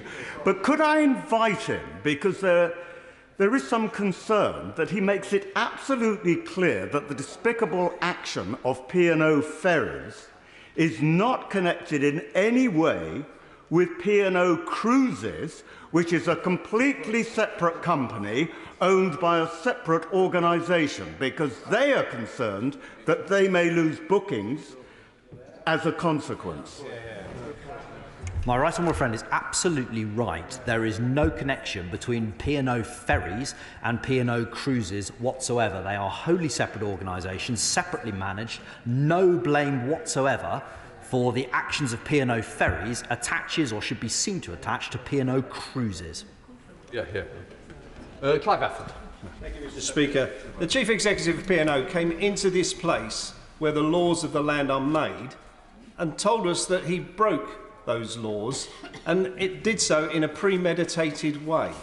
Then compounds the situation by going on to show scant regard for safety measures on his ships, resulting in them being impounded. So, knowing all that, doesn't the Minister think that the Chief Executive deserves to be summarily dismissed? And shouldn't he be making sure that that's done immediately, regardless of any package that he's going to bring forward? I share the Honourable Gentleman's state of shock at the statement that was made by Mr Hebblethwaite in front of the Select Committee last week. I share that entirely. The Secretary of State and I also share the view that his position is untenable, and said that to him that he ought to go, and I'd urge him to take that very seriously on board. Christian Mathers. Thank you, Mr. Speaker. My honourable friend from Hull East is absolutely right. These aren't redundancies because the positions aren't redundant. They still need crew to man those ships. But the fact remains that it is still cheaper and quicker and easier to sack British workers as opposed to workers anywhere else in Europe. So when he brings forward this package, will he also have a discussion with the rest of the government to say that the time has come for proper employment rights in the UK? So I take on board entirely the point the honourable gentleman makes. The most important thing that we have to do now is to make sure that these workers are seeing their rights protected and others in a similar position as to them. And any lessons that we have to draw in the wider sphere, government will be taking note at all times. But it would clearly be precipitate for me to make any commitment as what that might be at this time. John Cryer. Mr. Speaker, the Minister's been given example after example after example of fire and rehire this afternoon. Every member of this House, unless they've been living on another planet, is acutely aware of all those examples in the last 2 or 3 years. At what point is the government actually going to say, this is wrong, it should be illegal? Well, Mr. Speaker, this isn't, as the honourable gentleman knows, really a fire and rehire situation. But we are absolutely clear that the way these workers have been treated is wrong, which is why I've said in no uncertain terms we're bringing forward a package of measures, and I will be able to update the House before the end of the week. Kate Osborne. Thank you, Mr. Speaker. Can the Minister confirm if the Government has received advice from the Insolvency Service? And if so, can he confirm that P&O, simply by not notifying the flag states of these intended redundancies within the prescribed time limits, means that they would have committed an offence which could and should lead to an unlimited fine being imposed? And if not, will the Minister bring forward legislation to correct the position retrospectively and make that unlimited fine happen? Mr. Speaker, it wouldn't be normal for any minister to comment on legal advice that's given, but I share the honourable lady's concerns, which is quite why we've asked the Insolvency Service to investigate in these circumstances. And of course, I take on board the suggestion that she makes, as I do from all honourable members, and we will update the House on what that package will be shortly. Richard Bogan. Thank you, Mr. Speaker. Dockers in Rotterdam refused to load freight onto a ferry in support of 800 unlawfully, illegally sacked P&O workers. Does the Minister support that action in support of saving those 800 jobs? And if so, why is it good enough for workers and trade unions in Rotterdam, but it's still illegal in this country to take solidarity action? Mr. Speaker, this is a government that is standing up for workers. We have been absolutely clear about our condemnation of the way that P&O workers have been treated in this case, and we will be taking action, which I will explain in due course. Nick Smith. Mr. Speaker, the P&O pension pot has a shortfall of 147 million. P&O's parent company, DP World, has previously sponsored a golf tournament to the tune of £150 million. So does the Minister agree with me that P&O's parent company should step in and pay up so that workers' pensions are secure for the future? Will he add this to his package that needs sorting out, please? I entirely understand the honourable gentleman's concern. I think that DP World and P&O should get together, talk to their workers and look after them, which they haven't done so far. Sir Tony Boyd. The Minister's response then is an interesting one. DP World are, of course, the parent company and have corporate responsibility for the actions of P&O ferries. Has anybody picked up the phone to the government of the UAE, who have responsibility for DP World, and said that this is simply not good enough and not good for their reputation? We've been absolutely clear when we've written to P&O that the decisions that they've taken are absolutely catastrophic for their reputation. And we say the same things to DP World. The Minister's absolutely right. This isn't fire and rehire because the P&O workers haven't even been given the indignity of being offered back their contracts on lesser terms and conditions. But the flippant disregard for the UK workforce, the contempt for the rule of law, and the disgusting abuse of foreign workers in what can only be described as slave labour isn't just wrong, it's not on. So I hope very much when the Minister comes back to the House with his detailed package, we won't just be tough on words, we will be tough on actions and tough on P&O. Yeah. So I agree with the honourable member that the way these workers have been treated is absolutely not on. We've been absolutely clear about that, and we are keen not on words, but on action. Rachel Mask. Thank you, Mr. Speaker. What is worse is that DP World and P&O Ferries were prepared to put crew untrained onto these ships and also passengers onto these ships, and for them to sail completely against health and safety measures. Therefore, there is something at the core of this company's culture which needs to be addressed, which must result in the licence being removed, because clearly it is prepared to be unsafe and break the law. So I understand the honourable lady's concern. The thing that I hope will give her confidence is that we have the Maritime and Coast Guard Agency, in whom I have full confidence they are an outstanding safety regulator. They inspect all of these ships, and if they aren't safe to sail, they won't sail. That finishes the UQ. We are now going to come to the next statement, and the statement will be from the Secretary of State for Education, the Right Honourable Nadeem Zahawi.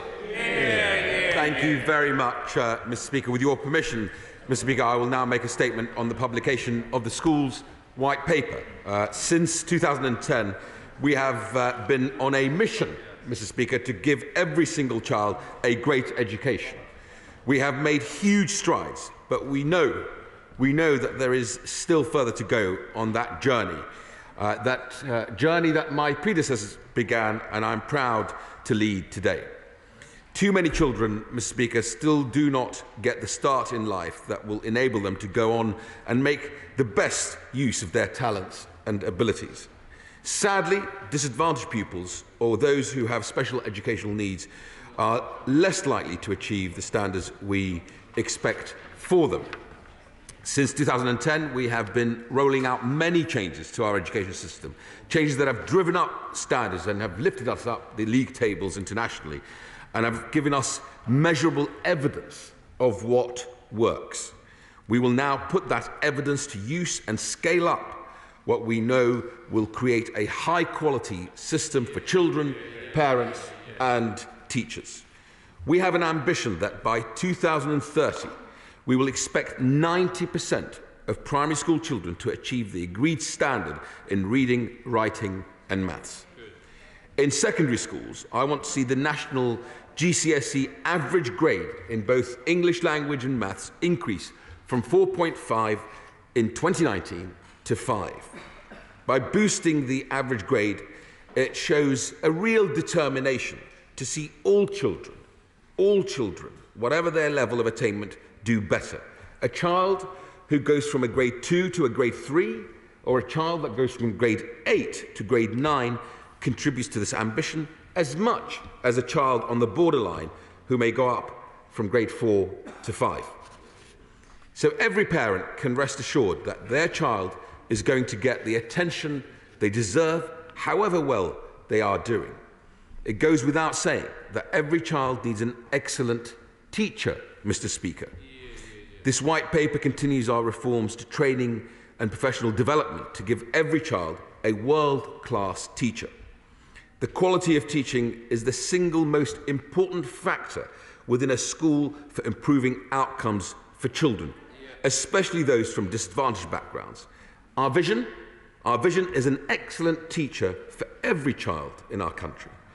But if we are to do this, Mr. Speaker, we need to make teaching even more of an attractive profession.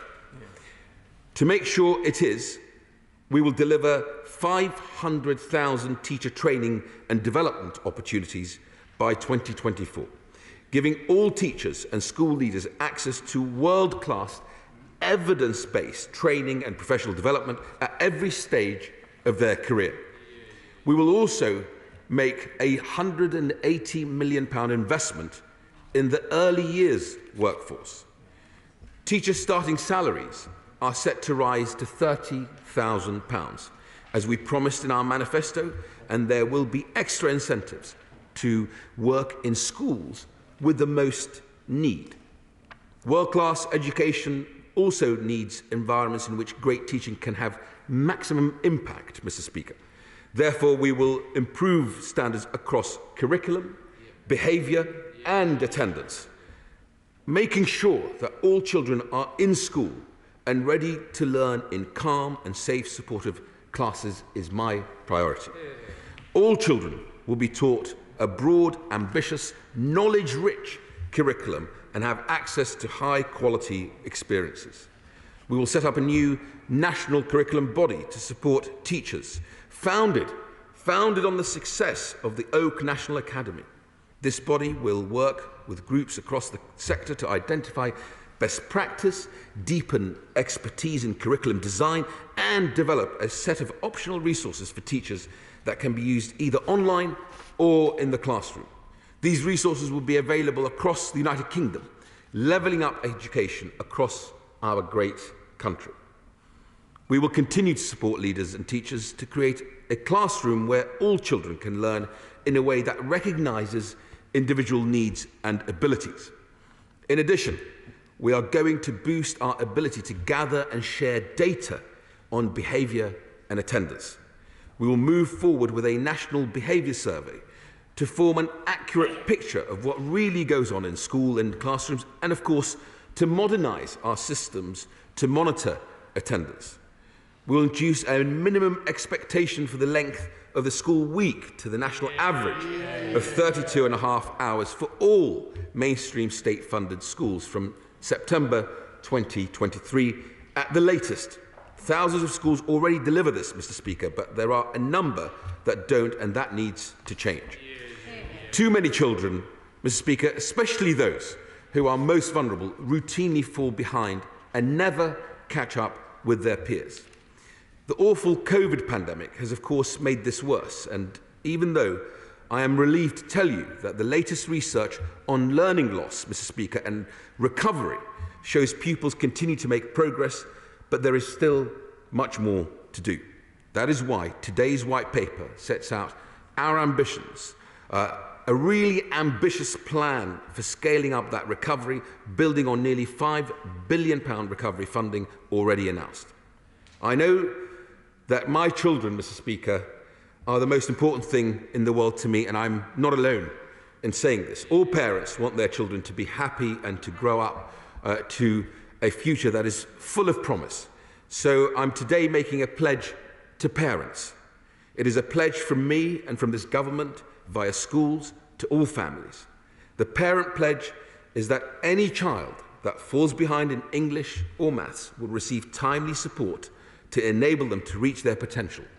A child's school will let parents know how their child is doing and how the school is supporting them to catch up. Tutoring has been a great success, and it is that tutoring that is making a difference. It is here to stay, and we want to for it to become mainstream, Mr. Speaker, and a fundamental pillar of every school's approach to delivering the parent pledge. There will be up to 6 million tutoring packages by 2024. We know the approaches I have outlined make a huge difference to pupils. So I've asked myself, we have 22,000 schools in England. How do we ensure that these happen systematically in every school for every child? How do we get that consistency across the system? And it's become clear from my 6 months in the department, studying the evidence, that well-managed, tightly managed families of schools are those that can consistently deliver a high-quality and inclusive education. It is one where expertise is shared for the benefit of all, and where resources and support can help more teachers and leaders deliver better outcomes for children.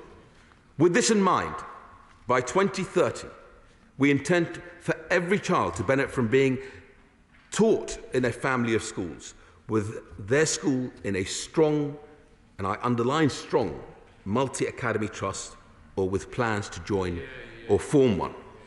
This move towards a fully trust-led system with a single regulatory approach will drive up standards. We want also to encourage local authorities, if they think they do well in running their schools, to establish their own strong trusts, and we will back them. There will be a clear role for every part of the school system, with local authorities given the power they need to support children. We will set up a new collaborative standard requiring trusts to work constructively with other partners. I know from my experience both in business and in rolling out the COVID vaccine that the hardest thing for any complex system, whether it's health or education, is scaling up. But I have faith in the brilliant leaderships that we already have in our school systems, in our educationalists, to be able to deliver on this white paper. We want to spread brilliance throughout our country, levelling up opportunity and creating a school system where there's a clear role for every part of the system, all working together and all focused on one thing, and that is delivering outstanding outcomes for our children. Soon, everyone will see what we all know, that this Conservative government is busy making our schools the very best in the world. We should be so proud of how far we have come and rightly hopeful about where we are going next. And for that reason, I commend the statement to the House. Shadow Secretary of State, Bridget Phillipson. Thank you, Mr Speaker. And may I first thank the right honourable gentleman for advance sight of his statement today. It is little over 2 years since schools were closed to most pupils. It is almost 12 years since his party came to power. And yet, amongst the many re-announcements we heard over the weekend, the big ideas were that 3/4 of our schools should carry on as normal, teaching the hours they already do, that when children are falling behind, schools will be there to help, and that the National Tutoring Programme, described by providers as at risk of catastrophic failure, is the answer to all of our problems. Is that really it? Is that the limit of his ambition for our children and for our country? He rightly stresses the need to be evidence-led. Is that all he thinks the evidence supports? Order. In fairness, I expect the Secretary of State, which he was held with good order. I certainly want the same good order for the Shadow Secretary of State. If somebody doesn't want to keep good order, please leave now. Secretary of State. The Secretary of State rightly stresses the need to be evidence-led. Is that all he thinks the evidence supports, or is that all he could persuade the Chancellor to support? Mr Speaker, the attainment gap is widening. Performance at GCSE for our most disadvantaged children was going into reverse even before the pandemic. And after 2 years of ongoing disruption, it's clear enough where the focus should be. The Secretary of State says he has ambitions, but they are hollow. Hollow because they are wholly disconnected from any means of achieving them. Hollow because there is no plan to deliver them, but also hollow because there is no vision here about what education is for, what growing up in our country should involve, and what priority we should give our children. We are 2 years into the pandemic. 2 years is a long time and an important time. Half a lifetime for children starting school in September. Years of disruption, of botched exams, isolation, time spent at home. We can all see the impact that this has had on our children. Yet time and again, the government fails to grasp the truth that time out of education for children and young people means more than time out in the rest of their lives. Instead, our children have been an afterthought for this government. A government that showed its priorities when they reopened pubs before they reopened schools. A Prime Minister whose own adviser on education recovery resigned in despair. A department that closed schools to most children with little thought of how it would recover the damage or reopen them safely. Labour listened to parents and young people and set out the children's recovery plan our children need and our country deserves. Breakfast clubs and new activities. Quality mental health support in every school. Small group tutoring for all who need it. Our children have waited long enough. When will they see a recovery plan that rises to the generational challenge staring us all in the face? Only today his department published research setting out that in reading in particular, pupils are falling further behind and the disadvantage gap is widening. But, Mr Speaker, this is deeper than just the last 2 years. On these benches, we see the value and worth of every child. We see them as ambitious and optimistic, with dreams for their futures. We see the role of government in matching, not tempering that ambition. Education is about opportunity, and we want opportunity for every child in every corner of our country at every stage. We want childcare that is high quality, affordable and available, not a cost that prices people out of parenting. We want every parent to be able to send their child to a great local state school, which is why we would be launching the most ambitious school improvement plan for a generation, focusing on what happens inside the school, not the name above the door. We want to see teachers supported to succeed, not leaving the profession as they are, which is why we have set out plans for career development and thousands of new teachers, because the success and professionalism of our teachers enables the success of our children. We want to see our children not just achieve, but thrive at school, with a rich and broad curriculum that enables them to flourish. We want to give children and young people real choices and see them succeed through strong colleges and apprenticeships. That's why we would deliver work experience, careers advice and digital skills for all of our young people, so everyone leaves education ready for work and ready for life. That's why today's white paper represents such a missed opportunity. But for all the disappointment we feel on these benches, echoed by school staff and school leaders across the country today, and although the Secretary of State in his heart probably feels that disappointment himself, it is our children, whose voices are rarely heard in this place, who are the real losers today. Secretary of State. Thank you, Mr. Speaker. I was hoping for a plan, but there was none forthcoming. She spoke about schools being closed. Labour, dancing to the tune of their union paymasters, wanted the state keep them closed. If the lady, the honourable lady, thinks that's a plan, then maybe she should go and visit one of these schools, as I did with the honourable member in Newham earlier on today. If she had been with me at the Monega School with the brilliant leadership of Liz Harris there and her team, she will know that actually our reforms are working. That family of trusts of schools in a high-performing multi-academy trust is what is delivering for those children, 24% of whom are on pupil premium. Great leadership, great teachers being supported by a fantastic teaching hub within the group that is part of their trust, delivering great outcomes for children rather than playing politics with our education system. I seem to recall that it was her leader who wanted, I think, schools to remain closed and, of course, wanted to pause the whole of the vaccination campaign so that we would lose 3 months before we vaccinate teachers. Of course, by not doing that, by many of his backbenchers going against him, we continued vaccinating, we protected teachers, and we got schools back open. She speaks about our standing in the world rankings. Well, I can share with her that England achieved its highest ever scores in international comparison studies in both reading and maths in the 2016 Pearls and the 2019 TIMSS international tables.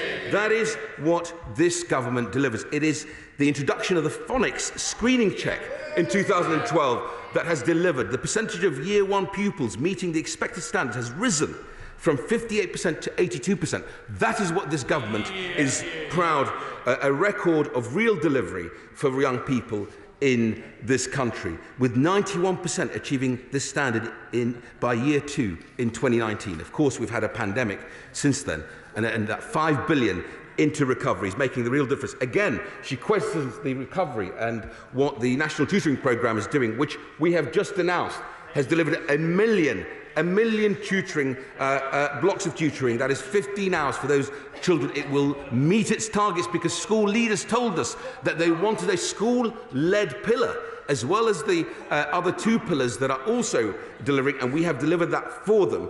And the evidence that we published today, that she spoke about, that since the spring of 2021, of last year, the evidence suggests that primary pupils have recovered around 2/3 of progress lost due to the pandemic in reading and around half of progress lost in maths. That is real delivery, Mr. Speaker. Chair of the Select Committee, Robert Halford. Thank you very much, Mr. Speaker. I actually welcome this white paper. I think there are the beginnings of a long-term plan for education, especially with the special needs review coming out tomorrow and the care review. And I think that actually what you've done is begun to put a washing line for all those clothes pegs of different educational initiatives. I think the parent pledge and the catch-up plan is also really important. Could I just ask, the white paper talks about a knowledge-rich curriculum. Absolutely in favour of that, but what about a skills-rich curriculum alongside? And I see the skills minister watching carefully, one which would prioritise skills like oracy, financial education, technical and vocational education, reverse the huge decline in design and technology, and better prepare students for the world of work. And what does the white paper do for those children from care backgrounds, from excluded backgrounds, from special needs backgrounds who way underperform compared to their peers in terms of GCSEs? And we know the grim statistics. How will this white paper help them? How will the curriculum better prepare pupils for the world of work, as I mentioned? And what is he doing? Perhaps one of the most important priorities is to return the 124,000 Oliver Twist ghost children, possibly on our streets, back to school, who've not returned to school for the most part since the schools reopened last year. I'm grateful for the Chair of the Education Select Committee. I think he raises a number of really important questions. And he's absolutely right to identify that the Schools White Paper with the SEND Green Paper, which we'll consult on, that we will publish tomorrow and share with the House, and the Children's Social Care Review by Josh McAllister, really gives us for the first time the ability to knit together a system that delivers for all pupils, especially those with SEND and those that are most vulnerable in the care system. On things like financial education, my honourable friend, the schools minister, is looking at how we can take that further and embed that in the education system. But of course, he will also know that I walk around the country wearing on my lapel the TL, the technical level badge, because that is a fusion between the great work we've done on apprenticeships with A-levels. That is what we will do in terms of making sure children have those runways that their career paths can take off on. And of course, he's right to remind us of the 124,000 children who are out of education, which is why, for the first time in our country, we will have a register to make sure we know exactly where those children are. There are many parents who deliver great home education, some of them in my own constituency that I've seen, but actually many children are lost in the system. We have to make sure we know where they are. I'm just going to say to the House, this has to finish by 5:15, so please help each other being short and sweet in questions as well as answers. Kate Green. Thank you, Mr. Speaker, and it's good that the Secretary of State has clearly been listening to the concerns of the profession, of parents and of young people since he came into post. But the announcements he's made today are, I'm afraid, underpowered because of the funding pressures that will continue in the system. Schools continue to face COVID costs, they continue to face rising salary costs, which are not being fully funded by the department, including, for example, the increased starting salary for new teachers, still on the horizon rather than delivered. They face rising energy costs, all the other pressures that organisations are facing, and particularly he will know that there is a particular funding pressure in relation to pupils with SEND. What is he doing to ensure that schools have the funds they need to rise to the ambitions he's set out today? I'm grateful for the honourable lady's question. She's right to say there are many pressures on schools at the moment. The funding we secured at the spending review was £7 billion, much of it front-loaded to this year and next year, £4 billion of that.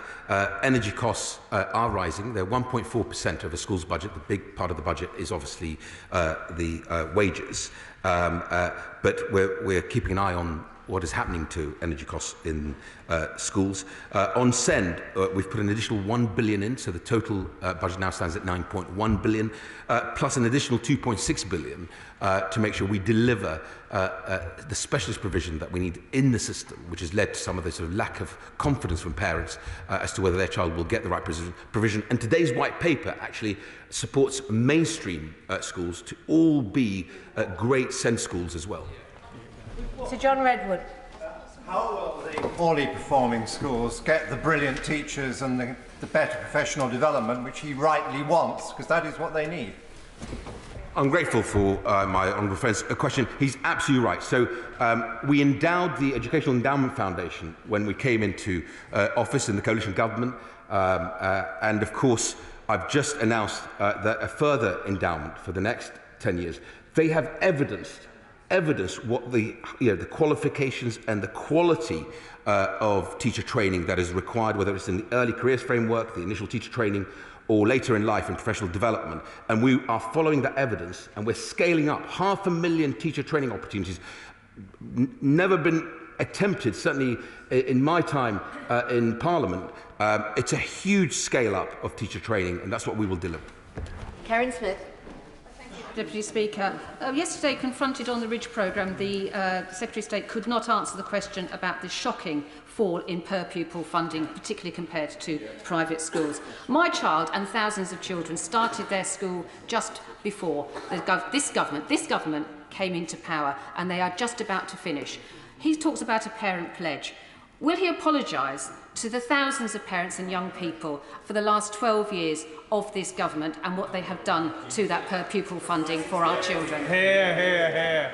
I'm slightly puzzled by the Honourable Lady's question because, as I've just described earlier, that the standards have been consistently going up because we've introduced things like the phonics screening check, the investment that we are making in education, 7 billion, front-loaded 4 billion for this year and next year, will make sure that schools have the funding they need. I had the OECD in my office, Andrea Schleicher, and tell me that actually we are in the top quartile in terms of investment in school system in the United Kingdom. That is what this government is doing. This white paper takes the evidence of what works and scales it for every child in this country, because I want to see every child have that opportunity that I had to be able to achieve to the greatest, the best of my talent.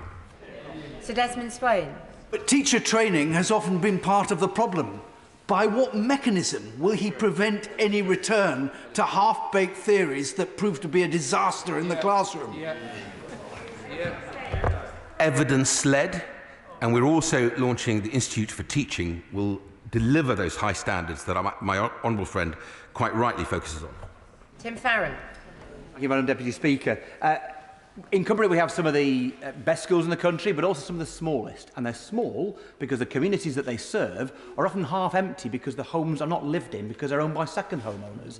Would he agree with me that it's right to tax second homeowners at least twice the council tax and use that funding to make sure that rural community schools have the support they need to do the job that they're so good at? I'm grateful for my friend's question. We are supporting the small rural school through the national funding formula to make sure that they have the funds that they need. Lord Truss. Thank you, Madam Deputy Speaker. I welcome the white paper and particularly ambitions around literacy and numeracy. Can I ask that Ofsted reinforce these ambitions? Are they intervene in a data-led way where they're not being met? I'm grateful to my friend's question. Ofsted's framework in 2019 actually has in many ways helped schools to focus on literacy and numeracy, but also to have that knowledge-rich curriculum. And this white paper doesn't actually deviate from that. It's that working in lockstep with our colleagues in Ofsted to make sure that we deliver the highest quality outcomes for children. If you focus on outcomes, you won't get this wrong. Janet Davey. Thank you, Madam Deputy Speaker. Madam Deputy Speaker, I'm not convinced that the government is listening. The government does not have the support from the National Association of Head Teachers, Association of School and College Heads, National Education Union for this white paper. If he is really listening, what head teachers tell me is that they need classroom support teachers that have so drastically been cut over the years by this Tory government. I thank the Honourable Lady for her question. I would just remind her that teaching assistants are now at 217,000 teaching assistants in the classrooms, a 6,000 increase since 2010. I speak to ASCL and the other unions and share the evidence and share our work in the white paper, and they've certainly been engaging with us. The Educational Endowment Foundation that does the evidence that I just spoke about in other areas also have a really excellent review at how best to use teaching assistants, and I think every school should look at that review. Steve Bryan. On Friday I had the latest session with Hampshire County Council, and we go through every school in my constituency, and the Secretary of State will be pleased to know that every single one is good or outstanding, and the last one will be there very soon.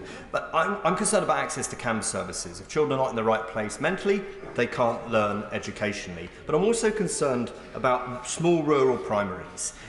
And I think the heads in my constituency of those schools will take some convincing that being part of a larger multi-academy trust is the answer to their problems. So, given what it says in the white paper about all children being in academies, can the Secretary of State convince me why the evidence says that is the answer? I'm grateful for my honourable friend. He has a number of questions. I'll try and unpack them. We'll be saying more on, obviously, our work with the Department of Health in the Send Green Paper tomorrow. Suffice to say that actually, again, local evidence and a dashboard and that transparency will lead to much better outcomes for families and for children. On rural primaries, he's absolutely right to say that I have similar high-performing rural primaries, and my message to them is they do an excellent job. If they feel like they want to get together with other rural primaries, then we will support them in setting up a multi-academy trust. Or, of course, where local authorities think they do a great job in supporting their schools, they can set up a trust. So what I'm trying to do with the white paper is make sure we take everyone with us on this journey, because ultimately, if we all remember why we are in this for, and that is to deliver better outcomes for every child in the place, at the right place, the right time for every child, then we would do the right thing. I just need to reiterate that we need one question so that the Secretary of State doesn't have to answer a number, and the questions do need to be brief, not with long statements beforehand. Barry Shearman will lead the way in how to do that. Madam Deputy Speaker, thank you for those kind words. The Secretary of State knows I admired him in the past as a manager and a man with passion. But this isn't much of a plan, and any plan needs people to lead and deliver it. And we now have weak local authorities, we have a weak central government education department, we have a weak Ofsted. And if he really believes the leadership's going to come just from Academy Trust, I don't think we're going to achieve very much. I think what this white paper will do will define what the role of each of those stakeholders that he just described is in the system. That clarity, and then the support for good leaders in local government, good leaders of multi-academy trust, good leadership. I would just push back slightly with respect. We have great leadership in Ofsted as well. We will deliver for those children that we all wanted to see, as I know he does deliver for. Mrs. Maria Miller. Can I welcome the white paper and the real focus of my right honourable friend on excellence in our schools. But we can only deliver world-class numeracy and literacy if schools are safe places to learn. And the government's own inquiry last year pointed out that every school should assume their students experience sexual harassment and online abuse at school. So will my right honourable friend include as central to his plans the culture in our schools and the rollout of relationship and sex education? She's absolutely right to highlight this issue. I was in the department when we rolled out the relationship education in the curriculum, and of course relationship and sex education in the curriculum, teaching young people what healthy relationships are like, and of course identifying and knowing unhealthy abusive behaviour as well. It's a priority for me. It's in the white paper under paragraph 80 as well. Dame Diana Johnson. Thank you, Madam Deputy Speaker. The Secretary of State spoke about levelling up opportunity, and in some of the most disadvantaged areas, and I include my own constituency in that, we have the excellent Hull and East Yorkshire Children's University, which provides a rich source of experiences and support for pupils and schools. And I wondered if the Secretary of State could say something about his plans to harness the expertise of organisations like children's universities to give them sustainable funding so they can really get to work with that levelling up agenda that the government talks so much about. Hear, hear. I thank the Honourable Lady for her question. That's exactly what this white paper will do. That's why the Institute of Teaching is so important to our plan. I'll certainly have a look at the Children's University she mentions as well. Anyone who wants to join us on this journey is most welcome, and we want everyone to come along, because ultimately, if we deliver for every child, we've done something really great for the future of our country. Jonathan Gullis. Much, Madam Deputy Speaker. May I warmly congratulate my right honourable friend's white paper and thank him for the fact that Stoke-on-Trent is now an education investment area priority, which comes with additional investment for our local area. And also the fact that the levelling up premium to recruit and retain some of the best teachers across the country has been adopted from the Onward New Schools Network report that I did about levelling up education. But most importantly, we want some of the best multi-academy trusts who are too long clustered normally in the south to come up to Stoke-on-Trent. How does this white paper enable that to happen?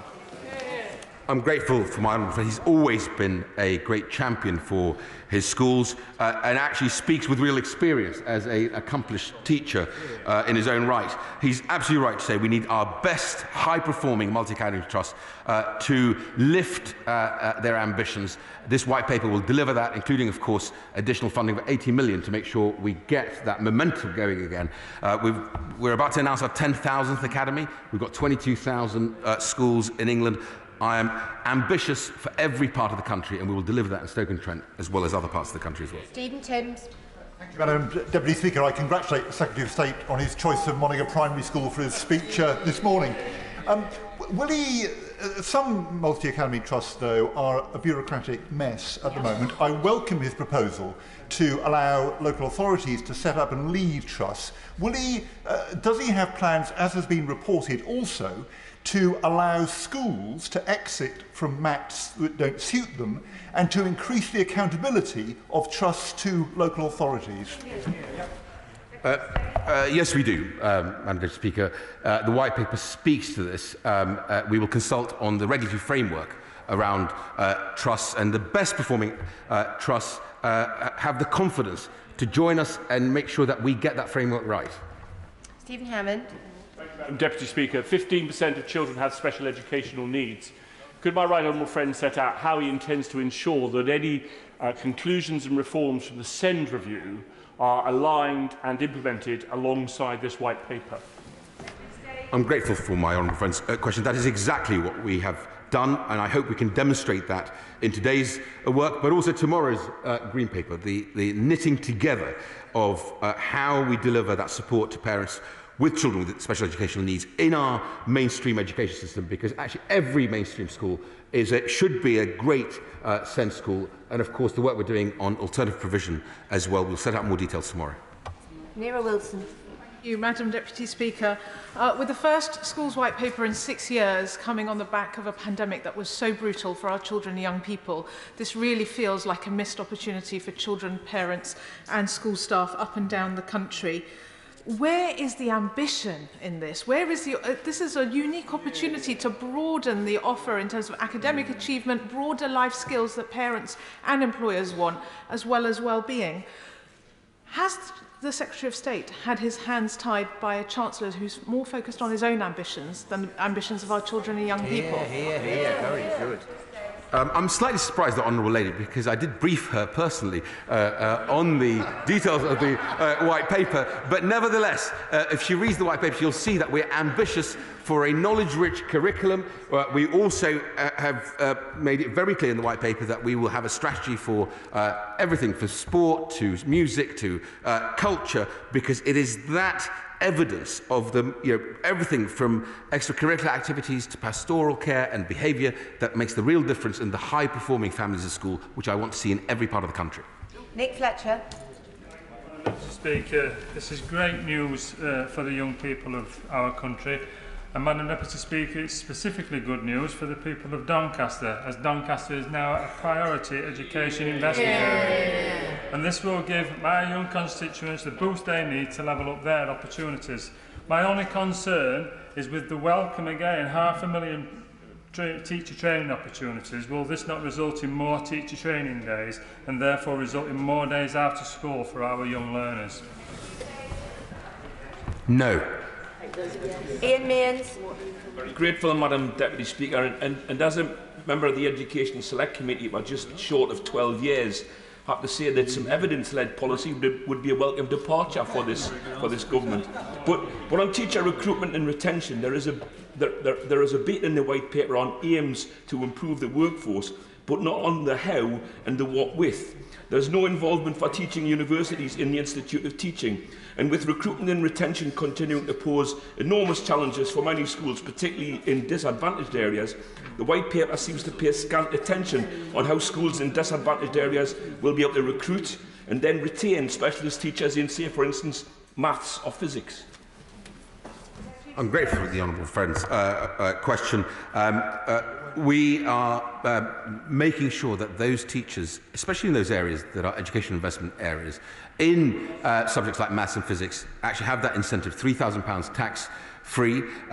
Many of them will want to go to those areas if they feel they have the support in place, and that's why we want that strong family of schools working together in a high-performing multi-academy trust to offer that support that we saw so visibly during the pandemic. Catherine Fletcher. May I thank the Secretary of State for the focus on outcomes, which is so important for the children of South Ribble. 3 of South Ribble's primary schools have joined with 2 primary schools in South Ribble Borough to form an Axia, Axia Learning Alliance, which is a cooperative trust. Now, I confess I know very little about those, so is the Secretary of State and his ministers going to be considering this as part of his future proposals? I'm grateful for my honourable friend's question. It is through that family of schools, the multi-academy trusts that are tightly managed and high-performing, that we think we can deliver the greatest outcomes for children. I will happily look at what her schools are doing in their area, but it is that strongly held together, really well managed, sharing evidence that delivers the outcomes. His white paper says it marks the start of a journey. Quite why it's taken 12 years to start a journey to raise standards will be beyond the understanding of most parents, staff and children. If he wants to learn from the evidence of successful and sustained improvement in schools, will he apply the lessons of collaboration and support from the London Challenge, which transformed education standards in the capital and didn't involve a name change on the badge above the door? I will look at any evidence and learn from it. I would just remind my honourable friend that he speaks about what have we done. In 2019, 65% of Key Stage 2 pupils reached the expected standard in all of reading, writing and maths. Now, we want to go much further. We want to go to 90%. But that was, in 2019, a 7 percentage point increase in reading and 9 percentage point increase in maths. Since 2016, that is what we've done. Martin Vickers. Madam Deputy Speaker, I welcome my right honourable friend's statement, and particularly welcome the focus on multi-academy trusts, of which we have some very successful ones in northern Lincolnshire. But education, like the rest of the public sector, find it very difficult to attract the best quality professionals to that part of the country. Could my right honourable friend give an assurance that there will be some focus on that, and he will work with the schools and the councils to achieve that? Yes, very much so, and that's exactly why in the Levelling Up White Paper, Madam Deputy Speaker, you will know that the most valuable resource on earth is human capital, and that is why we are flexing the system towards those education investment areas and education investment areas plus to deliver those high quality, highly qualified teachers to make sure those schools get the benefit of other schools around the country. I don't believe that people are less talented in Knowsley than those in Kensington. What the difference is they don't have the same opportunity. That's what I am absolutely passionate about making sure we deliver on. Andrew Gwynn. Thank you. Can I, first of all, say to the Secretary of State that education is a big passion of mine and thank him for his recent announcement that Tameside is to be an education improvement area. With that, the focus on skills, on outcomes and on opportunities is absolutely key, and we can't do that in substandard education buildings. It would be remiss of me not to mention the case of Russell Scott Primary School in Denton, which has been dubbed as Britain's worst rebuilt school. There's a bid into the Department for Education. Can we have that new school that those kids so desperately deserve? I'm grateful for my friend. I know he's passionate and I know he wants to work constructively, and I appreciate that. And I know the bid is in, and I know the schools minister is looking at all bids, but he makes a very powerful point, and I would happily work with him because I know he'll care about the evidence, sadly unlike his front bench do. Blackwood. Thank you, Madam Deputy Speaker. Having married into a family of teachers, I know how talented and passionate many of our teachers are, but we also know that many teacher training courses include very little content on learning difficulties or speech and language conditions. Will my right honourable friend make sure that all teachers receive the SEND training that they need to give every child the best possible start in life, both through initial teacher training but also through continuing development? Thank you very much. He raised a very powerful point, and we are considering an MPQ for special educational needs, as well as, of course, early intervention. He'll hear more about it from me tomorrow in the Green Paper announcement. Hamid Yassin. Thank you very much, Madam Deputy Speaker. Schools in Bedford and Kempston, like everywhere else, have been through the most difficult period of disruption and having to do so on reduced budgets. Not once in any conversation with heads, teachers or parents desperate for support has anyone asked for more targets. So if we were not meeting them before the pandemic, why the Secretary of State thinks increasing targets is going to do anything but add more stress to children and drive more teachers from the profession? I'm grateful to my honourable friend. I hope he was listening when I spoke about England rising up the league tables, international league tables around the world. That's because we're so focused on making sure we back our teachers, we train them well, and of course then we target that effort, including on the such a successful programme as the phonics screening check.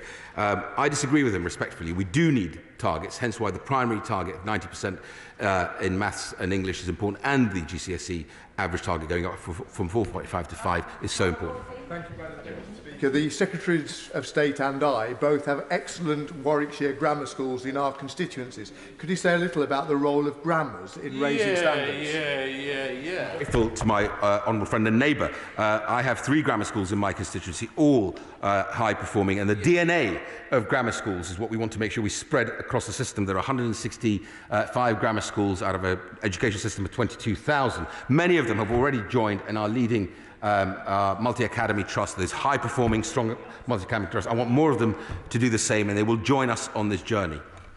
Zeichner. Thank you. I'm concerned the Secretary of State may be underestimating the damage that's been done to some children caused by the isolation during the pandemic. That's certainly what I'm hearing from schools in Cambridge. And we know that that can be addressed through more interventions and more resources. But in a county like Cambridgeshire, which remains one of the most poorly funded in the country, is there anything in this white paper to address that?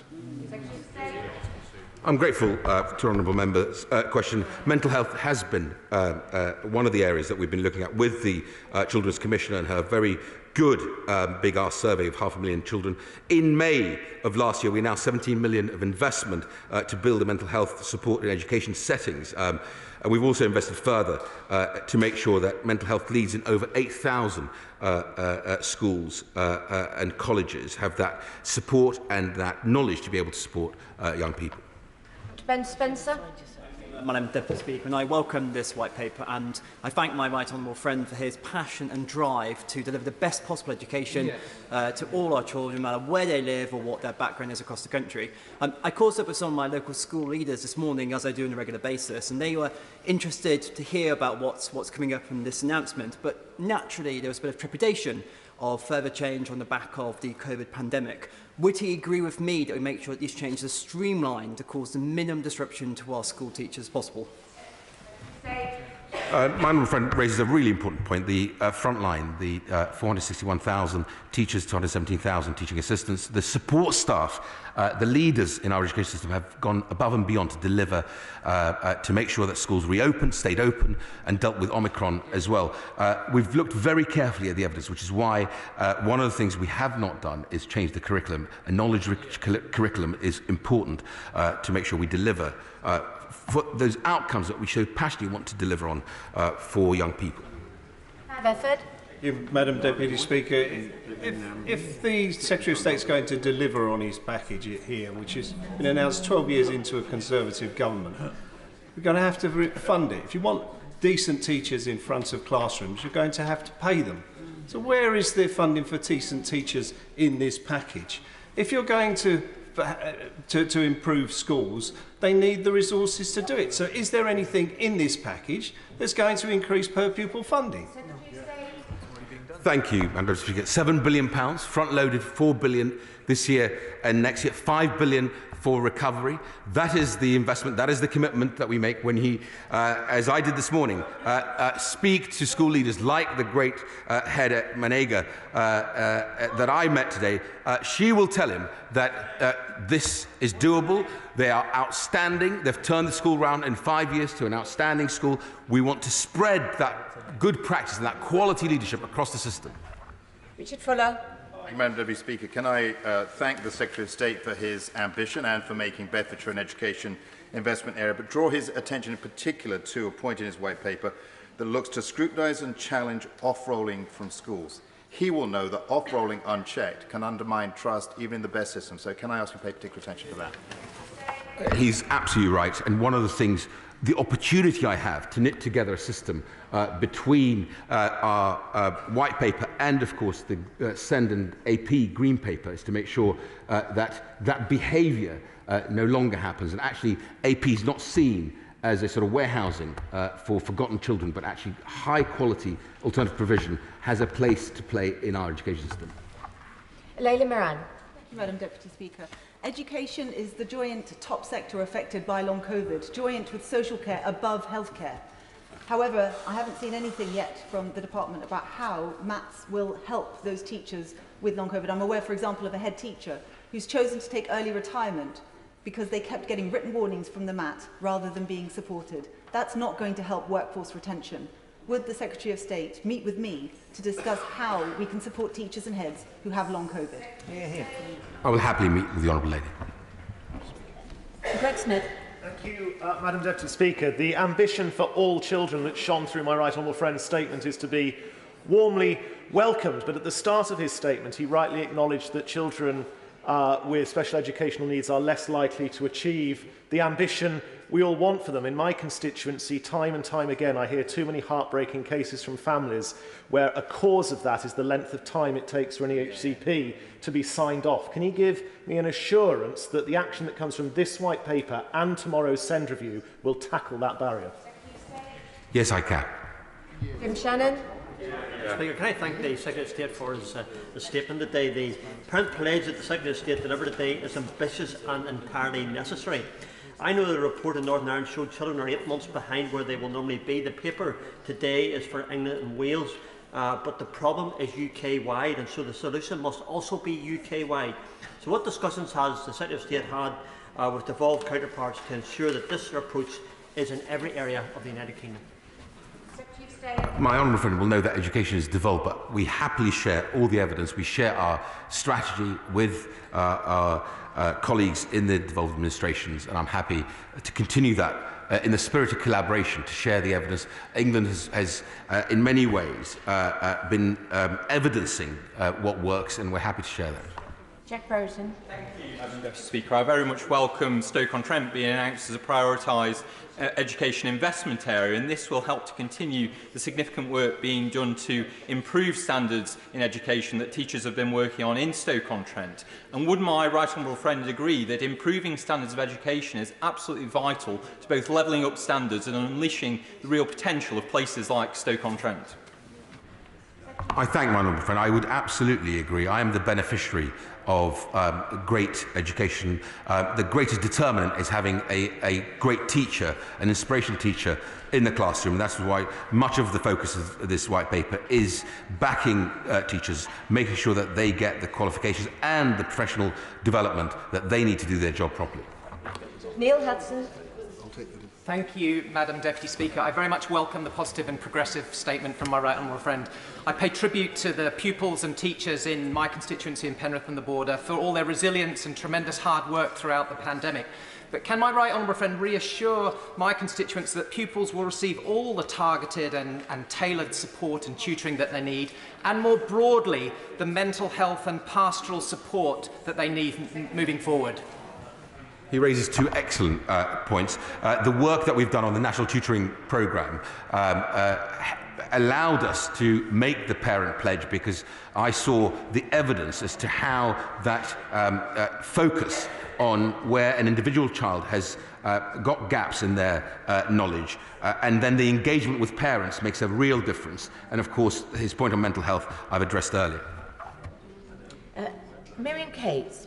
Thank you, Madam Deputy Speaker. As a parent and a former teacher, can I say I wholeheartedly welcome this white paper. It is ambitious, but it's also a common sense approach. And can I particularly commend the use of common sense plain English in the white paper, which is very accessible to parents, and perhaps my right honourable friend could pass on some tips to some other departments. I just want to pick up on one sentence that's repeated a couple of times in the white paper. The quality of teaching is the single most important in-school factor in improving outcomes for children. And I completely agree with that, and I welcome the reform to teacher training. But does my right honourable friend acknowledge that children spend the majority of their time at home rather than in school? And so can he set out how this will work alongside the government's programmes on strengthening and supporting families, because that will have just as important an effect on improving outcomes? My honourable friend raises a really important question. So I have focused the department, Madam Deputy Speaker, on skills, and the Skills Minister and the Higher Education, Further Education Minister are both on the front bench. I know later on today we'll be voting through what will then become, I hope, the revolution in the skills landscape that this country so badly needs and deserves. So skills, schools, and the Schools White Paper delivers on what we want to do, what we want to achieve to make sure every child has the opportunity of a great education in the right place at the right time for them, and then families. Because families are important, whether it be in mainstream education or, of course, with children and the social care system. And she will hear more from us on the family hubs that we will deliver in half of England's local authorities. Higginbottom. Thank you, Madam Deputy Speaker. Since 2010, the number of good and outstanding schools in Burnley and Padiham has increased. And we can see in pupil attainment the impact that has. That's not just numbers on a page. That is life chances improving in our local communities. And that's why we need to drive even harder, because education is the heart of levelling up. So could the Secretary of State set out what this white paper will do for those pupils who need targeted intervention in individual subjects to help drive them forward? Grateful for my honourable friend's question. He will, I hope, see in the white paper, in the annex, the evidence that strong, high-performing multi-academy trusts really do deliver the best outcomes, and that's what that's my vision for the whole country. On the parent pledge, yes, it is about children who fall behind in English language and maths, but actually teachers that I've seen in those high-performing multi-academy trusts look at not just English and maths, but other subjects as well as pastoral care and curriculum work that makes the difference. Clark-Smith. Thank you, Madam Deputy Speaker. Can I thank the Secretary of State for his excellent statement today? We also endorse the words of my right honourable friend, the Chairman of the Select Committee, on the importance of oracy skills in schools. And I went to see an excellent initiative in my own constituency at Silby Park Academy in Burcote. So, coupled with the government's commitment to get 90% of primary school children up to the reading, writing and maths standards by 2030, does my right honourable friend agree with me that driving up these standards in primary schools not only improves outcomes there, but also throughout a child and a young person's entire educational journey and then beyond? The wise words of a teacher and a great head teacher. I thank the Education Secretary for his statement, and we now have Foreign Secretary statement. Yeah. Foreign Secretary Liz Truss.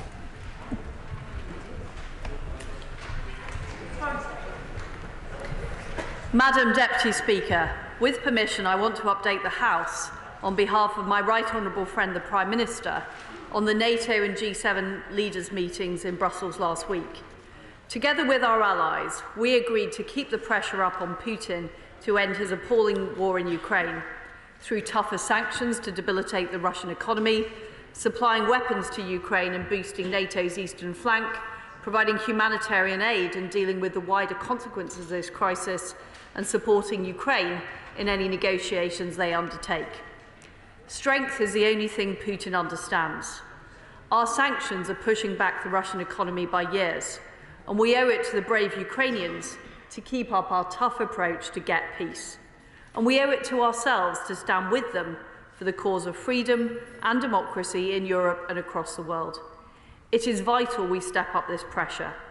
We cannot wait for more appalling atrocities to be committed in Ukraine. We know that the impact of sanctions degrades over time. That is why we need to act now. Next week, NATO foreign ministers will meet to follow up on the statements of leaders, and I will be pressing our allies over the next weeks for all of us to do more. On oil and gas, the UK has already committed to end imports of Russian oil by the end of this year. We must agree a clear timetable with our partners across the G7 to end dependence on Russian oil and gas permanently. On banks, we've already sanctioned 16 major Russian banks. We've hit Gazprom Bank and we've placed a clear prohibition on Sberbank, Russia's largest bank.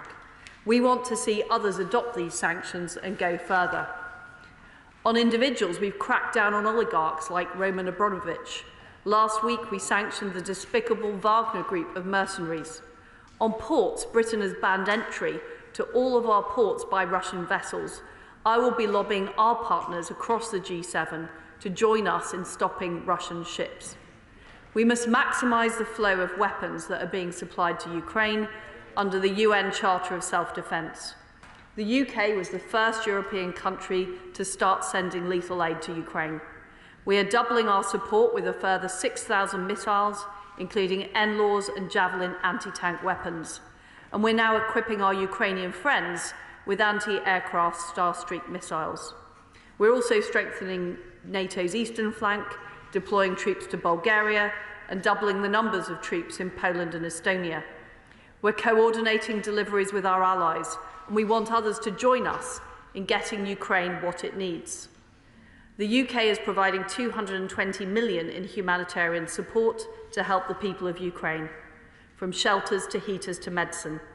Today, we announced our partnership with Australia to fly out more relief, including blankets, cooking equipment, and power generators. And we're getting supplies directly into Ukraine's encircled cities with £2 million of canned food, water, and dried food. As refugees come into countries like Poland, we are working with the UNHCR so they are informed about the UK's Homes for Ukraine scheme. This scheme has already got over 150,000 applications, thanks to the generosity of the British public. We know that Putin is not serious about talks. He is still wantonly bombing innocent citizens across Ukraine. And that is why we need to do more to ensure that he loses and we force him to think again. We must not just stop Putin in Ukraine, but we must also look to the long term. We need to ensure that any future talks don't end up selling Ukraine out or repeating the mistakes of the past.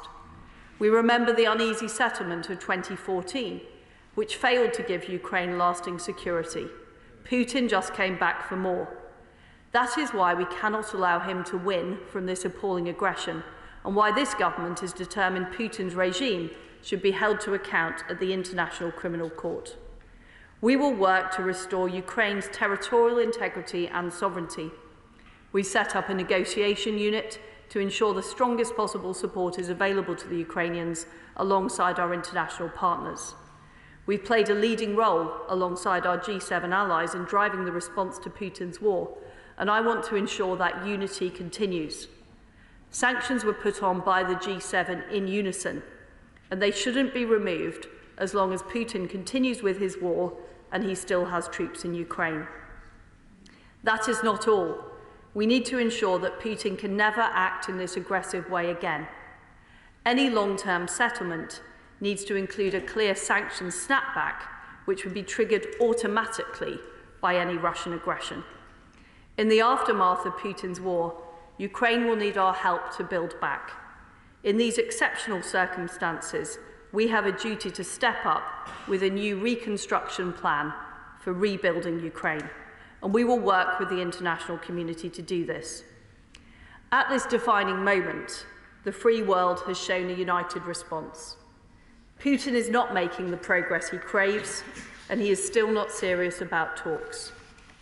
President Zelensky and the Ukrainian people know that everybody in the United Kingdom stands firm with them. We were the first European country to recognise Ukraine's independence from the Soviet Union. 30 years on, we're the first to strengthen their defences against Putin's invasion and lead the way in our support. Over the next week, I will be working to drive forward progress in unison with our allies. Together, we can secure a lasting peace which restores Ukraine's sovereignty. Together, we can ensure Putin fails and Ukraine prevails. I commend this statement to the House. Shadow Foreign Secretary David Lammy. Well, Madam Speaker, I'd like to thank the Foreign Secretary for advance sight of her statement and the continued briefings on Privy Council terms. It's now more than a month since Vladimir Putin launched his barbaric and illegal invasion with horrifying results. Buildings razed to the ground, maternity hospitals bombed, the city of Mariupol turned into a living hell. Ukraine is the victim of a bandit regime willing to use violence in an attempt to subjugate its neighbour. But the 24th of February marked not only an attack on the people of Ukraine, it was an attempt to crush the values of democracy, rule of law and freedom that we all enjoy. There can be no excuses for Putin's actions, and one day soon I hope he will be held to account for what I consider to be war crimes. Madam Deputy Speaker, day by day it's become clearer that despite Putin's brutal tactics, he is not winning. A month ago, many people gave Ukraine's resistance little chance. Many expected Russia's armed forces to sweep into Kyiv in days, frankly. Yet still, Ukraine's forces hold firm. Their skill, their bravery and resolve has inspired the world. Putin's invasion may have stalled, but the threat he poses remains. Reports suggest he may be seeking a way out. We want to see an end to the bloodshed and the restoration of Ukraine's independence and sovereignty. Madam Deputy Speaker, I'm sure the Foreign Secretary will agree with me that any ceasefire agreement must enjoy the full support of the democratically elected government of Ukraine.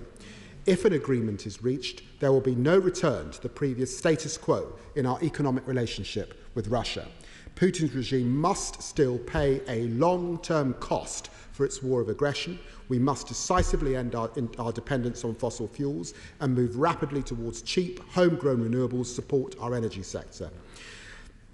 And we must complete the unfinished task of ending Britain's role as the hub of dirty money from Russia and elsewhere. As this war remains in the balance, we must do what we can to ensure that we tip it towards Ukraine. Madam Deputy Speaker, I'm pleased the NATO, EU and G7 summits last week have reinforced Western unity. It is right that NATO has agreed to bolster the eastern flank with the approval of 4 additional battle groups, and I welcome the commitment to increase and strengthen capabilities, as well as cybersecurity assistance, financial and humanitarian aid. But can I ask the Foreign Secretary the scale of the UK's contribution? Last week's commitment shows NATO's long-term strategy is quickly evolving. Other European allies who are reviewing defence spending are boosting their armed services. I was in Berlin last week, where our colleagues in Germany have committed to a historic investment in defence. Finland, Sweden and Denmark all announcing reviews or extra resources for the defence. Does the Foreign Secretary really believe it's right at this time for the UK to cut the army by 10,000 in the next few years? If not, will she act on Labour's call to halt these cuts? It's time too for Britain to return to the table when it comes to European security. Will the Foreign Secretary tell the Prime Minister to stop picking petty squabbles with our neighbours on the continent and instead deepen security cooperation that will keep us all safe? Madam Deputy Speaker, last week G7 leaders, EU leaders focused on closing loopholes on existing sanctions rather than imposing new measures. There remain many gaps in the UK's regime. Trusts are not fully covered, many Russian banks are not designated, ownership thresholds are too high, and we need to ensure effective enforcement, including of the overseas territories and Crown dependencies. Can the Foreign Secretary tell us what her government is doing to close these loopholes and whether she plans to put further sanctions in place? Madam Deputy Speaker, a month on from this illegal invasion, the world has changed. The unity across this House, this country and across the international community must endure. But the next few days and weeks will be crucial, and we send all our support to the people of Ukraine. As this war enters a new phase, we must all adapt and hold our nerves. Through the darkness of terror and destruction, Zelensky's democratic government remains in control against all the odds. Bravery is shining through. For a second. Well, the honourable gentleman is absolutely right. This is about the future of freedom and democracy. It's about the future of European security. And the Ukrainians and President Zelensky are fighting bravely, and they are fighting not just for their own future, but they're also fighting for all of our futures, and they deserve all of the help that we can give them, both the humanitarian support, the support in terms of lethal aid, and of course the moral and diplomatic support that we are providing. He's also right to say that Putin must not gain from this appalling aggression.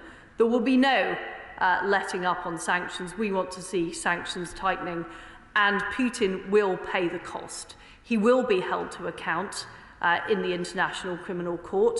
We are working with our allies to collect evidence, and of course we need to make sure that Ukraine is rebuilt and the appalling devastation that the people of Ukraine has experienced is rebuilt following this appalling war.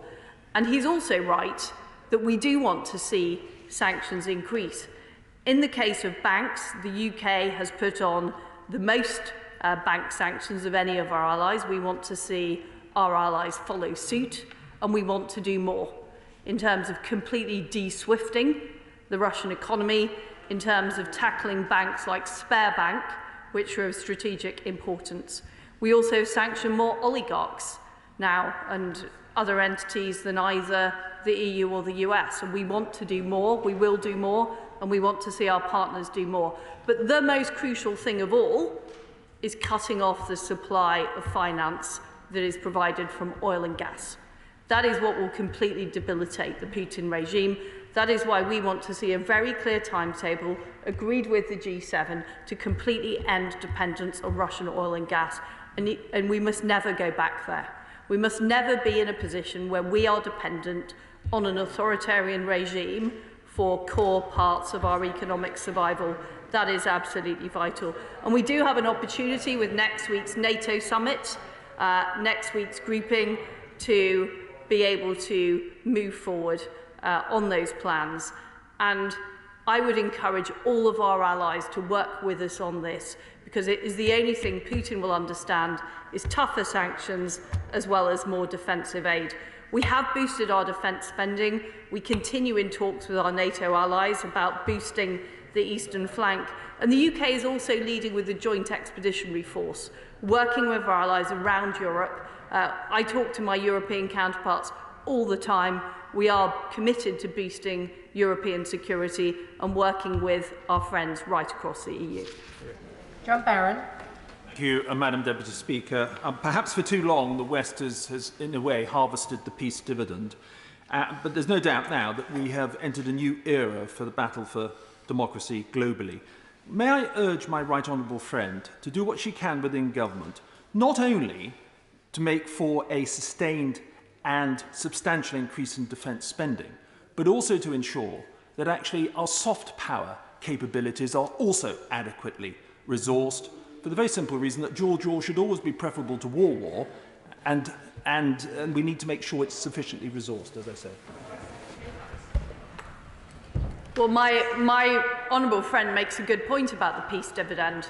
The reality is that right across the West, not enough was spent on defence. Meanwhile, the Russians were building up their armed forces, they were building up their military capability, and they were also building up their disinformation efforts as well.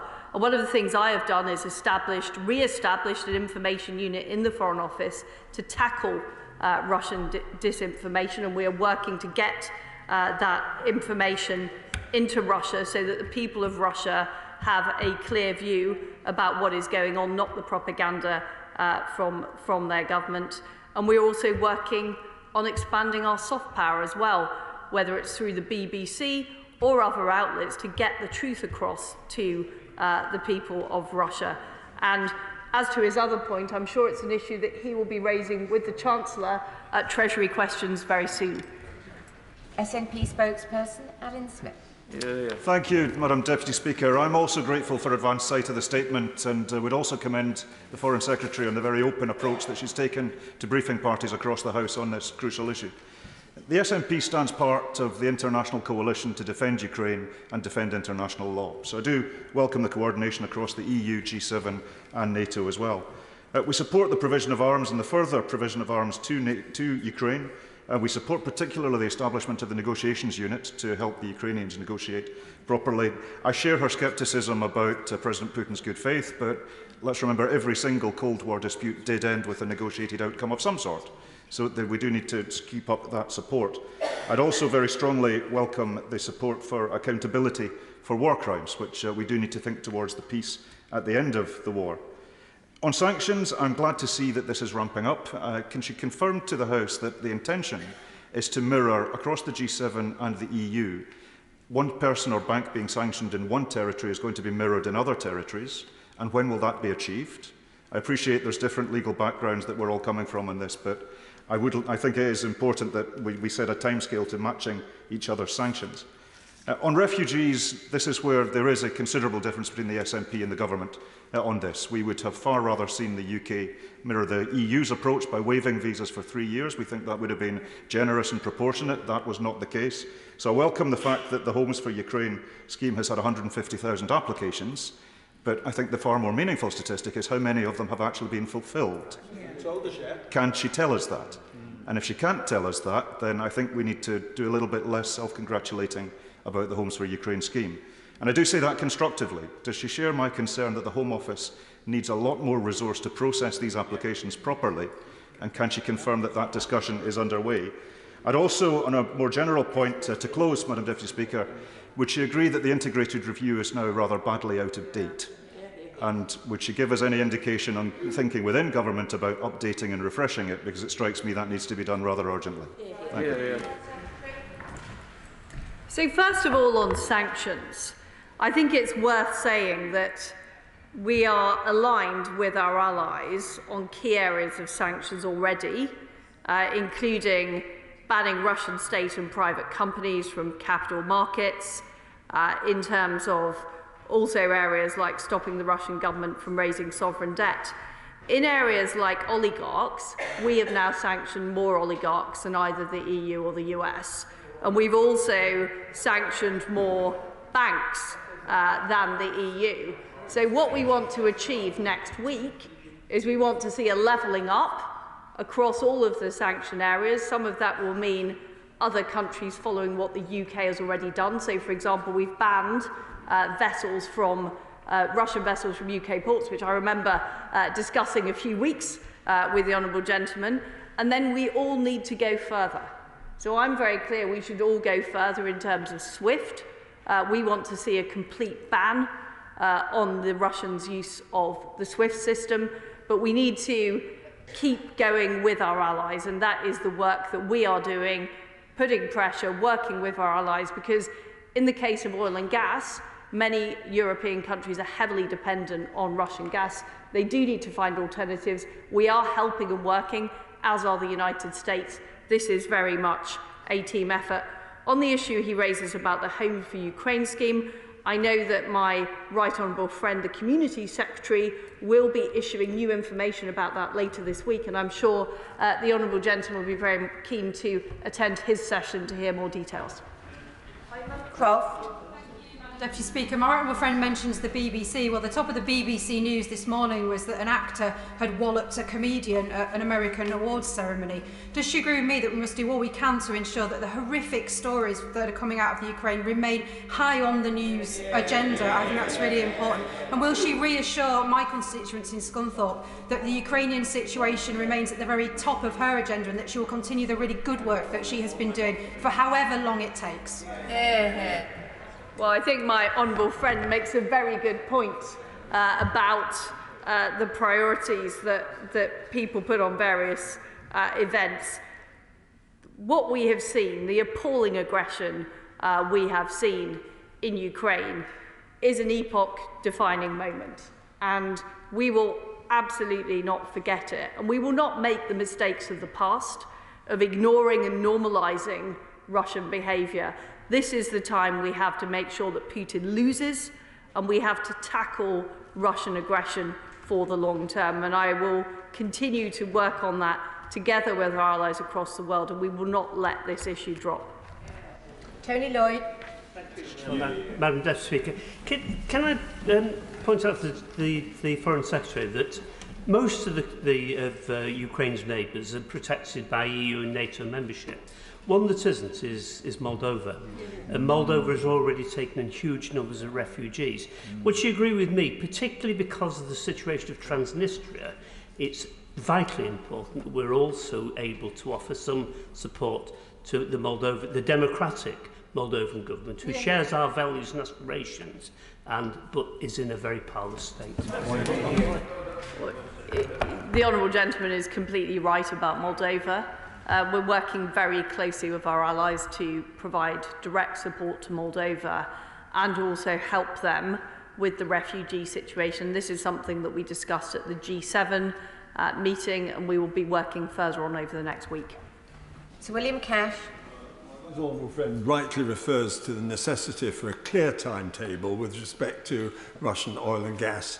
But in particular, I would like to ask her a question about the German issue, because Germany does have a vast dependence upon Russia. The amount of time it is going to take to get it right, if it ever is got right, is going to be considerable. So what is the problem? How is the problem going to be resolved in the short term? Because the problem for Ukraine is short term, and the quicker we resolve it, the better. And the problem is that Germany effectively is bankrolling Russia at the moment. Well, I've been talking to my German counterparts, as has the Energy Secretary, about what can be done to work with Germany to help them move away from Russian gas, Russian oil and Russian coal. And in fact, the United States have also been working with Germany and the EU on supplying LNG. And Germany have undertaken a complete change in their energy policy and defence policy. They're now investing in new LNG terminals. They're looking at where else they can get that energy from. And we are very, very keen to work with them, and indeed other European countries, because we cannot be in a position where Europe is dependent on Russian gas. That does not help the security for the German people. It also doesn't help the security of the British people. So it's in our interest to work together to end dependence. Leila Moran. We can't all help but be moved by the scenes that are still going on, not least the 300 killed in that theatre just last week. And the 3.8 million who have now crossed into borders nearby, many of them will have ties to our country, and we should all be proud of every single person who've said they want to take someone in. But she will also know that many are struggling for means. They left with nothing, and to get to this country, they would even struggle to get on a flight. Is the government considering chartering airlift flights from the border so that those who can get through the mire of paperwork we put in front of them, that the Liberal Democrats put on record shouldn't be there, but they are, can then get to this country and take up those safe homes that have been so generously offered? Well, we are working to support people who do want to come to the United Kingdom through the family scheme and also the Homes for Ukrainians scheme. In fact, there is considerable transport being offered. Wizz Air are offering free flights to the United Kingdom. There are free Eurostar journeys as well. We're working with the UNHCR to make sure that information is available. So at present, the issue of getting to the UK is being resolved, and as the Honourable Lady says, we are making sure those visa processes are happening, and that is the responsibility of the Home Office. Julian Lewis. Deputy Speaker, will she make sure that a reasonable proportion of the extra £4.1 million that the government has rightly given to the BBC in respect of the World Service is earmarked for the BBC monitoring service, and in particular the Russian and Ukrainian parts of the monitoring service? Yes, I will make sure that's the case. Brennan. Thank you, Madam Deputy Speaker. I'm afraid the system isn't humane that she's outlined. My constituent's mother-in-law is in Dublin, just an hour, less than an hour's flight from Cardiff, and can't come to stay with her family in Cardiff because they're on a global talent visa for the next 2 years and therefore don't qualify for the family scheme. And they're being told to apply under the Homes for Ukraine scheme, which is ludicrous since they're in rented temporary accommodation whilst they're here. Can she have a word with her ministerial colleagues in the Home Office to stop this nonsense and allow people in on what every member of this House, if they were the constituency MP, would say the same as me? It's absolutely ludicrous, and can they do something about it? Well, I'll certainly happily take forward the Honourable Gentleman's case with the Home Secretary. Mandel. Deputy Speaker, can the Foreign Secretary say a little bit more about the humanitarian aid? Because, as she's aware, many volunteers, such as those at the Ukrainian chapel in my constituency, have effectively stood back from the enormous efforts that they were making in trying to get necessities to Ukraine and the countries surrounding it. And I'm sure they'll want to be reassured that the humanitarian effort by the government and indeed by the Disasters Emergency Committee is actually delivering what they would want it to do. Well, I can tell my honourable friend that the DEC appeal has now raised over £200 million and that we are deploying our aid into Ukraine. I've talked about the work we're doing with the Australians. We are supplying food into the encircled cities as well. I think the biggest challenge is some of those cities, so it's actually a security challenge getting the aid into the cities. We certainly are well funded for the work we're doing, and in fact the Ukrainian government themselves are doing a lot of the logistical support into Ukraine of making sure the supplies get there. But the issue really is about the security, and we have pushed very hard for genuine humanitarian corridors to be set up. I'm afraid to say the Russians have not properly done that, and it is dangerous in some cases getting those supplies in. So certainly constituents can be reassured that we have the funding, we have the supplies. The key thing that we are working on with the international agencies is actually making sure it safely reaches its destination. That is the issue we face. Caroline Lucas.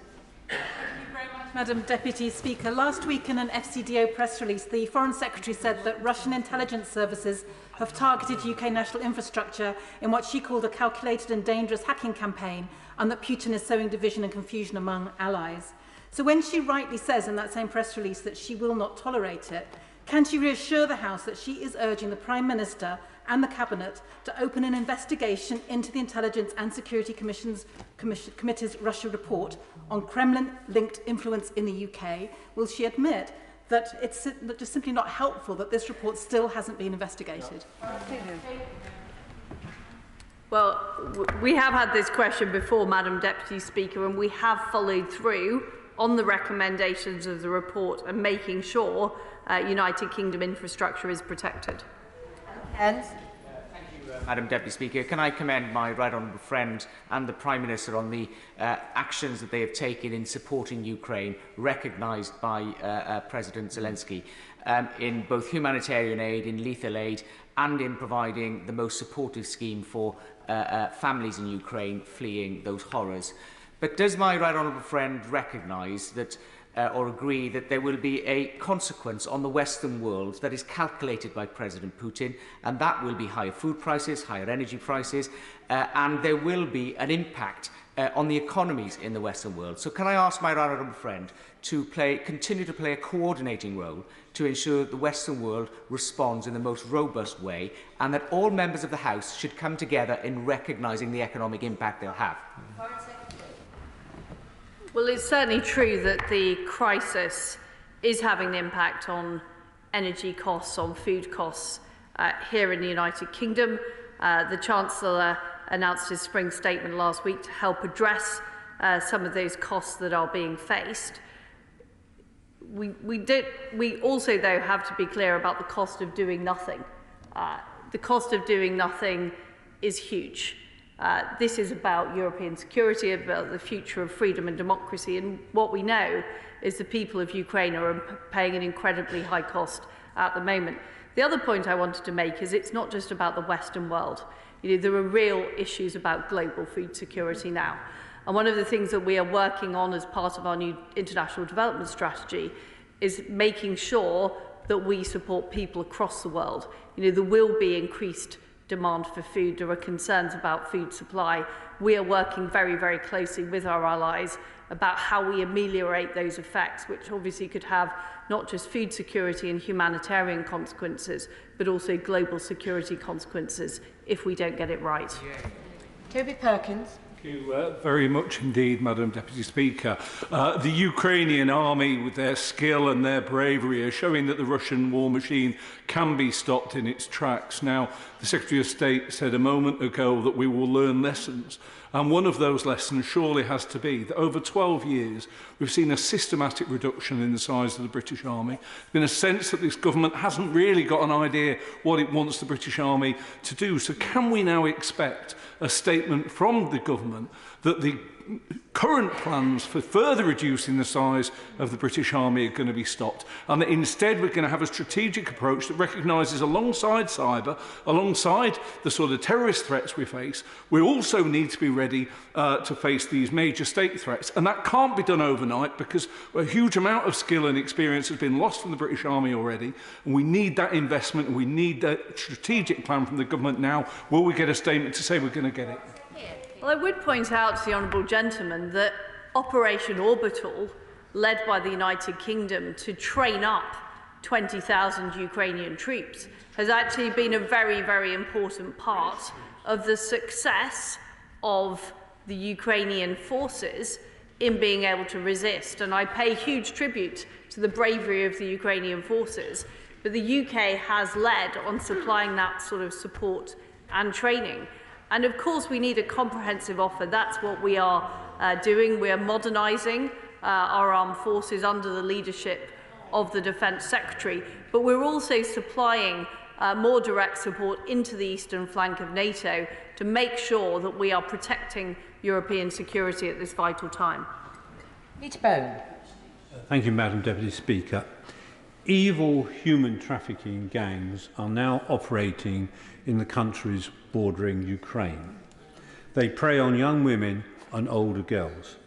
They promise them safe passage and a new home. What they receive is being moved hundreds of miles away and forced into prostitution. Madam Deputy Speaker, imagine fleeing a war zone in Ukraine, reaching a safe country, and then finding yourself locked in a room hundreds of miles away and repeatedly raped day in, day out. Madam Deputy Speaker, may I ask the Foreign Secretary what the government and NATO are doing about this? Well, my honourable friend has a strong record of standing up against the appalling actions by human traffickers, and he is absolutely right. There is a real risk at the border and people being threatened with this, women and girls being threatened with this appalling activities. This is a core part of what our humanitarian aid is supporting, the international agencies protecting this. Of course, these activities are also subject to war crimes investigation, the appalling rape accusations we're seeing taking place in Ukrainian cities as well. And the UK is leading on prevention of violence against women and girls, tackling sexual violence as a red line in war, and we will continue to do that. Jeremy Corbyn. Thank you, Madam Deputy Speaker. The UN Secretary-General Antonio Guterres has just issued a very strong appeal for an urgent and immediate ceasefire. What is the British government doing to support his call before there is more bombing, more deaths, more people driven into refugee status elsewhere? And could the UN be the medium for bringing about a longer-term peace conference which will bring about some degree, hopefully a real degree, of peace and security for people in the area? And would she also say something about the very brave peace activists in Russia who have risked a great deal in order to speak out against this war? Of course, we completely support a UN call for the ceasefire, and we have worked at the UN General Assembly to secure the votes of 140 countries against Russia's appalling aggressive action. And this is down to Putin and the Russian government, who have pursued this aggression against an innocent nation who had done absolutely nothing to provoke this aggression. And I do applaud those in Russia who are prepared to stand up against the government and who are prepared to protest against this appalling war. Ultimately, it is for the Russian government to stop their appalling aggression in Ukraine and withdraw the troops. That has to be the precursor to any peaceful resolution of this crisis. Deputy Speaker, we've seen the incredible determination and bravery of Ukrainian forces defending their territory with many weapons sourced from the UK, and I'm delighted with the announcement that we're going to send 6,000 more missiles. To defend Ukraine's airspace is absolutely crucial, and we hear pleas from Ukraine every day. So I'm delighted about the Star Streak,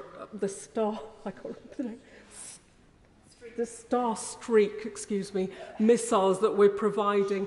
Could my right honourable friend assure me that in her upcoming meetings with our allies, she will encourage them to provide similar defences to enable the airspace defence? Well, the weapons that we are providing, including the NLAWs and now the Star Streaks, are having a real impact in Ukraine. And these weapons are produced right across the United Kingdom. The NLAWs are produced in Belfast, so it's also contributing to jobs and growth across the United Kingdom, and it's a very important export for the United Kingdom. In terms of what more we can do, the Defence Secretary has already held a donor conference to encourage other countries to also supply weapons, and we've seen many countries now come forward, including Germany, supplying weapons into Ukraine. And we're also working to supply logistics too. So we are coordinating the delivery of those weapons into Ukraine. As I've said earlier on humanitarian aid, often the difficulty is the final mile, getting the equipment in, and this is where the UK has really been leading the way. Neil. Madam Deputy Speaker, I'm glad to see the Foreign Secretary mentioning food security. It's apparently only 10 days until the planting season starts in Ukraine, and that has obvious problems, need not be expanded on here. But she talked upon the need to go further and to do more. But unfortunately on refugees, the UK government has almost gone nowhere and done least. Leading charities have today called for the scrapping of the visa requirement, and as reported the weekend that a Conservative councillor resigned from the party due to the hostile and xenophobic policy towards refugees. Surely this is the time to change this now. Ireland has taken in 13,500, it's emerged this morning. How many has the UK taken in? And will the government go further and do more for refugees and behave like normal humanitarian countries on this issue? Tell the honourable gentleman that so far over 20,000 individuals have been approved for the Ukraine Family Scheme. As I've said, the Levelling Up Secretary will be giving an update on the Homes for Ukraine scheme later this week. but we already have 150,000 people registered. So progress is being made, and we are seeing more Ukrainians come to the United Kingdom. David Morris. Thank you, Madam Deputy Speaker. We have seen recently an incursion into the NATO zone of a drone. It was an ancient drone, albeit 30 years of age, with no markings on it. With the new conferences coming forward in the next few weeks, would it not now be pertinent to start asking for a safety fly zone so that we can protect our air zone on the borders of the Ukraine and Moldova and all the way up into the Baltics? Well, what we are doing is maximising the support we are giving under the UN Charter, which allows us to supply Ukraine in their own self-defence. And that is effective. You know, we're seeing the NLAWs being effective. We're now putting in those anti-aircraft missiles, the Starstreak. And that is the way that we are going to support the Ukrainians in defeating Vladimir Putin and ensuring he loses in Ukraine. A no-fly zone would mean direct NATO involvement in Ukraine. That is a very, very different matter from the defence that we're supplying under the UN Charter. Rachel Maskell. Thank you, Madam Deputy Speaker. At the UN General Assembly, we've seen some key votes where the vast majority of the world has come together to stand with Ukraine. But we have seen first 37 countries and then 38 countries remaining neutral, either actively or passively abstaining. What work is her department doing to help those countries move into a safer place, whether it's around energy or food dependency, or indeed for their security? Well, the Honourable Lady is correct.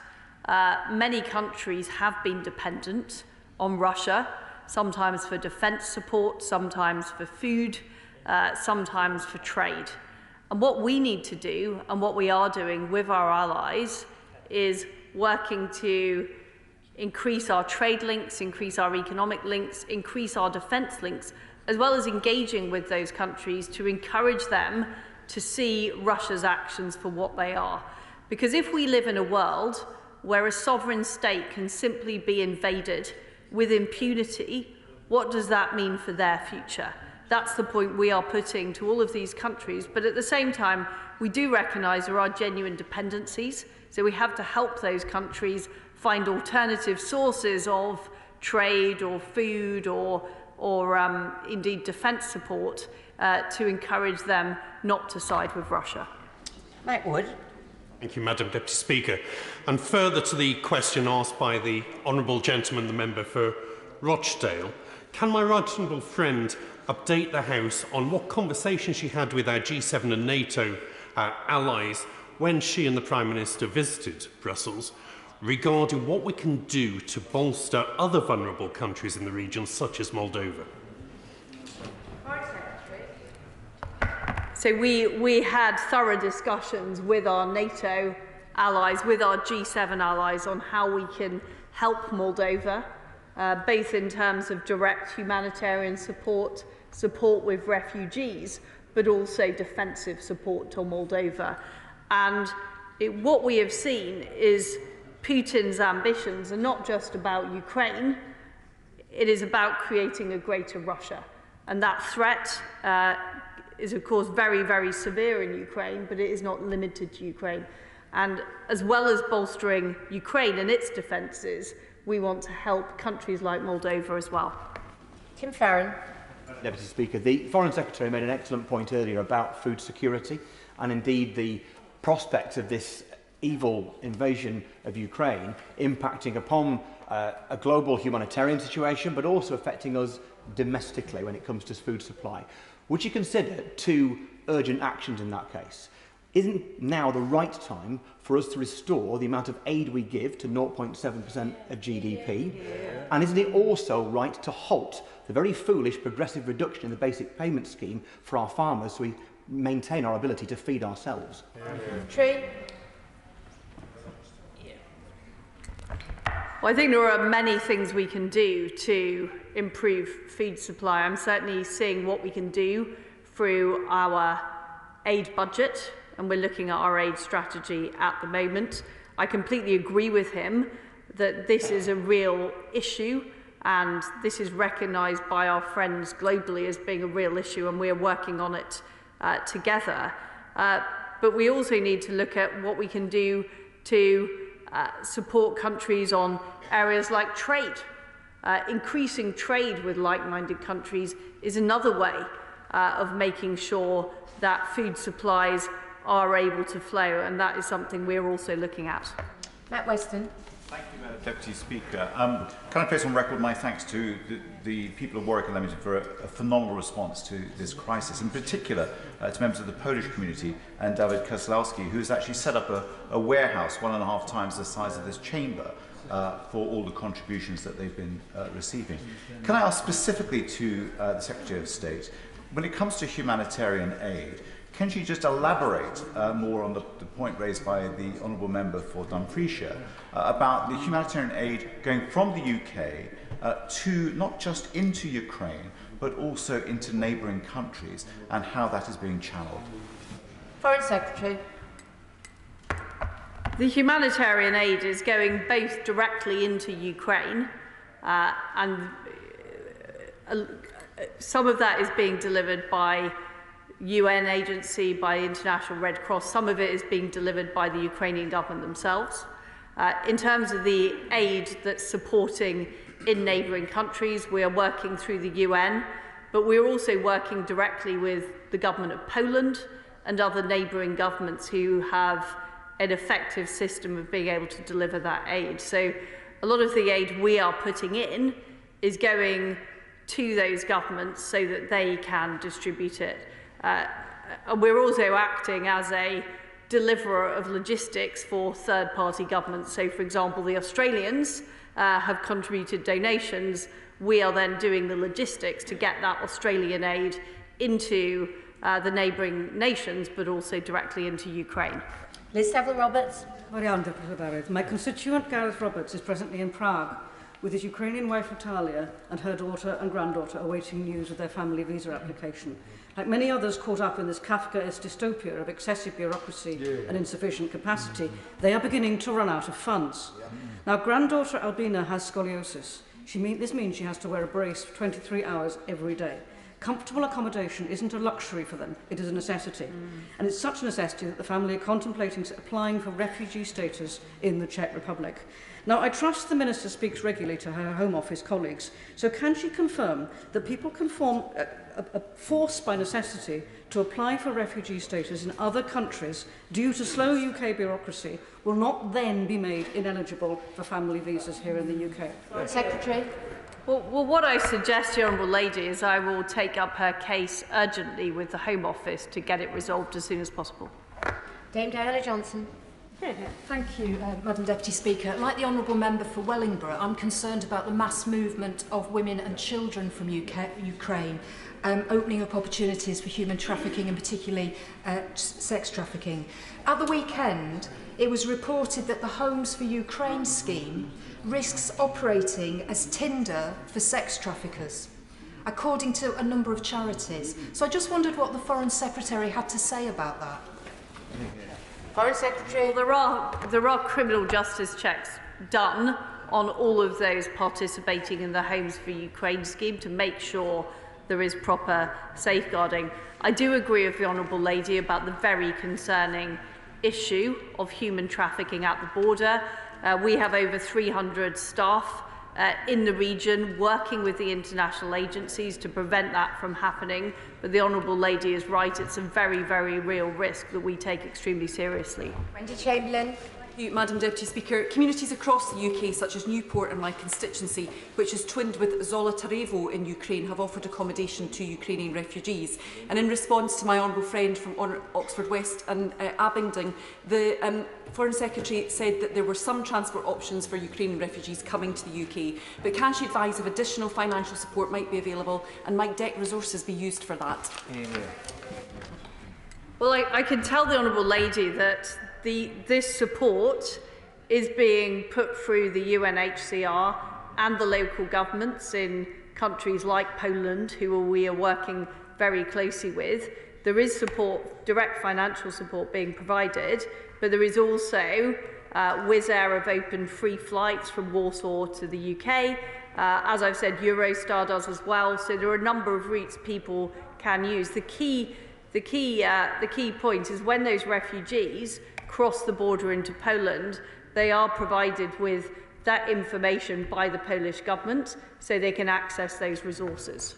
Andrew Gwynn. Thank you. I want to pay tribute to the Ukrainian armed forces, to the resistance fighters and indeed to ordinary citizens for the fortitude that they've shown in the face of Russian aggression. Look, it's human reaction. I can't help feeling there's more that we can and should be doing to help them at this time. But the Foreign Secretary will have seen media reports about Russia's Plan B being to carve the country into two distinct territorial units politically. In her statement, she says, "We will restore Ukraine's territorial integrity and sovereignty." I agree with her, but what does she mean by this? Foreign Secretary. Well, first of all, I think any media reports about what the Russians are planning to do should not be taken at face value. What we know is that Putin is not succeeding his plan, and he is desperate and he could go to any measures, and I think we need to be clear about that. I agree with what President Zelensky has said, that he wants to see the entirety of Ukraine's territorial integrity and sovereignty restored. That is what we are supporting him to do. Jonathan Edwards. Madam Deputy Speaker. The UN's World Food Programme is warning that the war is creating a shockwave through international food markets, further inflating prices and disrupting supply, which will lead to dire consequences for global hunger. Will she reassure the House that supporting international efforts to alleviate suffering in famine-ravaged countries is a priority for the British Government? Foreign Secretary. It is very much a priority. We're working closely with DEFRA, we're working closely with our international counterparts to address this very, very crucial issue. Bill Esterson. The Foreign Secretary gave us the figure for the number of Ukrainian refugees who have been approved to come to the UK, but she didn't give us the figure for the number of refugees who have arrived here. Is that because she doesn't know, or perhaps she can tell us why it is she's giving us one figure but not the other? And isn't the logic of what she said about the need for changes to the Home for Ukraine's scheme that the government should introduce a humanitarian visa so that people can come here without all the bureaucracy and the kind of difficulties that we've heard from honourable members this afternoon? Secretary. Well, the number I quoted earlier is a Home Office number, and I'm very happy to ask the Home Office to give him the further detail that he's asked for. Jill Mortimer. Thank you. My right honourable friend has just said that she thinks that President Putin is getting increasingly desperate and could try anything. In which case, how much credibility does she attach to the possibility he could stage an attack against his own people in order to garner further support domestically for his invasion in Ukraine? Foreign Secretary. Well, I'm afraid to say what we have seen from President Putin is an attempt to create all kinds of false flag operations, and the UK has been working with the United States to highlight intelligence we have that demonstrates what his playbook is, and that has, we've done that on his claims of a chemical weapon attack. We've done it on his attempts to establish a puppet regime, and we'll continue to call out his appalling activities. Kevin Newlands. Thank you, Madam Deputy Speaker. I have to say, I think the Foreign Secretary's comments on the economic and jobs advantages of our lethal aid to Ukraine were unintentionally, I'm sure, a little crass and insensitive, and she may want to reflect and clarify those remarks when she looks at Hansard. But people in my constituency and across the country with connections to Ukrainians applying to seek refuge in this country are being met with absurd bureaucratic delays. So what changes are being made now? And further to the point made by my honourable friend, why did the Chancellor not award the Home Office any further funding so they can do more quicker? Foreign Secretary. What I say about my comments about the weapons we're supplying is that we do have a good defence industry in the United Kingdom, and the people of Northern Ireland are proud that their products are being used to help defend freedom and democracy. Dr. Rupert Hart. Thank you, Madam Deputy Speaker. Could the Foreign Secretary shed light on reports that civil servants working on Afghan resettlement are now being redeployed to Ukraine issues, and just reassure us, while we still have ongoing moral obligations and casework there, that there is bandwidth for the both? And for my constituent Gibran Massoud, who did get out of Ukraine, he was due to sit finals at Dnipro Medical Institute in May. Could she find some sort of equivalence for him, and apparently dozens like him, so that they can do their finals here and benefit our NHS as doctors? They're all British nationals. Secretary. Well, I'll see what I can do about the medical students. It was a major focus of our initial evacuation to make sure we successfully help them leave Ukraine in the very difficult circumstances. Jim Shannon. Thank you, Madam Deputy Speaker. Can I welcome the statement and commend the Secretary of State for her strong leadership. Just this morning, a constituent of mine, she's a humanitarian doctor on the border of Ukraine, and is struggling with the scene that she said this morning of children horrifically scarred with third-degree burns. Children who face an uncertain and a very painful future, needing plastic surgery and other interventions. I assured this young doctor's family that I would be praying for her, but I would ask the Secretary of State, what more will we do to provide specific medical support for those children, but also importantly, the vital support that is needed to stop the bombings causing this very devastation? Secretary. Well, the honourable gentleman is absolutely right that, of course, these devastating injuries are being caused by President Putin's absolutely appalling aggressive actions in Ukraine. We are helping people with medical emergencies. We are flying people into the United Kingdom to get treated for some of these horrific injuries. I thank the Foreign Secretary for her statement. Point of order, Chris Clarkson. Thank you, Madam Deputy Speaker. By convention, when one member is campaigning in another seat, it's considered courtesy to notify that member in advance. I'm aware that the Deputy Leader of the Labour Party, the Right Honourable Member for Ashton-under-Lyne, who I have notified in advance, was campaigning in my seat on Saturday, but of course no such courtesy was extended. Now, while that's far from the most egregious discourtesy she's paid me in this place, could I ask your guidance on what can be done to make sure that senior members in particular observe basic courtesy when dealing with other members? Well, I'm grateful for the honourable member giving notice of his point of order and clarifying that he has notified the honourable lady of his intention to raise this. I can only reiterate that, as the Rules of Behaviour document makes clear, members should notify colleagues whenever they intend to visit their constituency, except on purely private visits. All reasonable efforts should be taken to notify colleagues in such circumstances, and failure to do so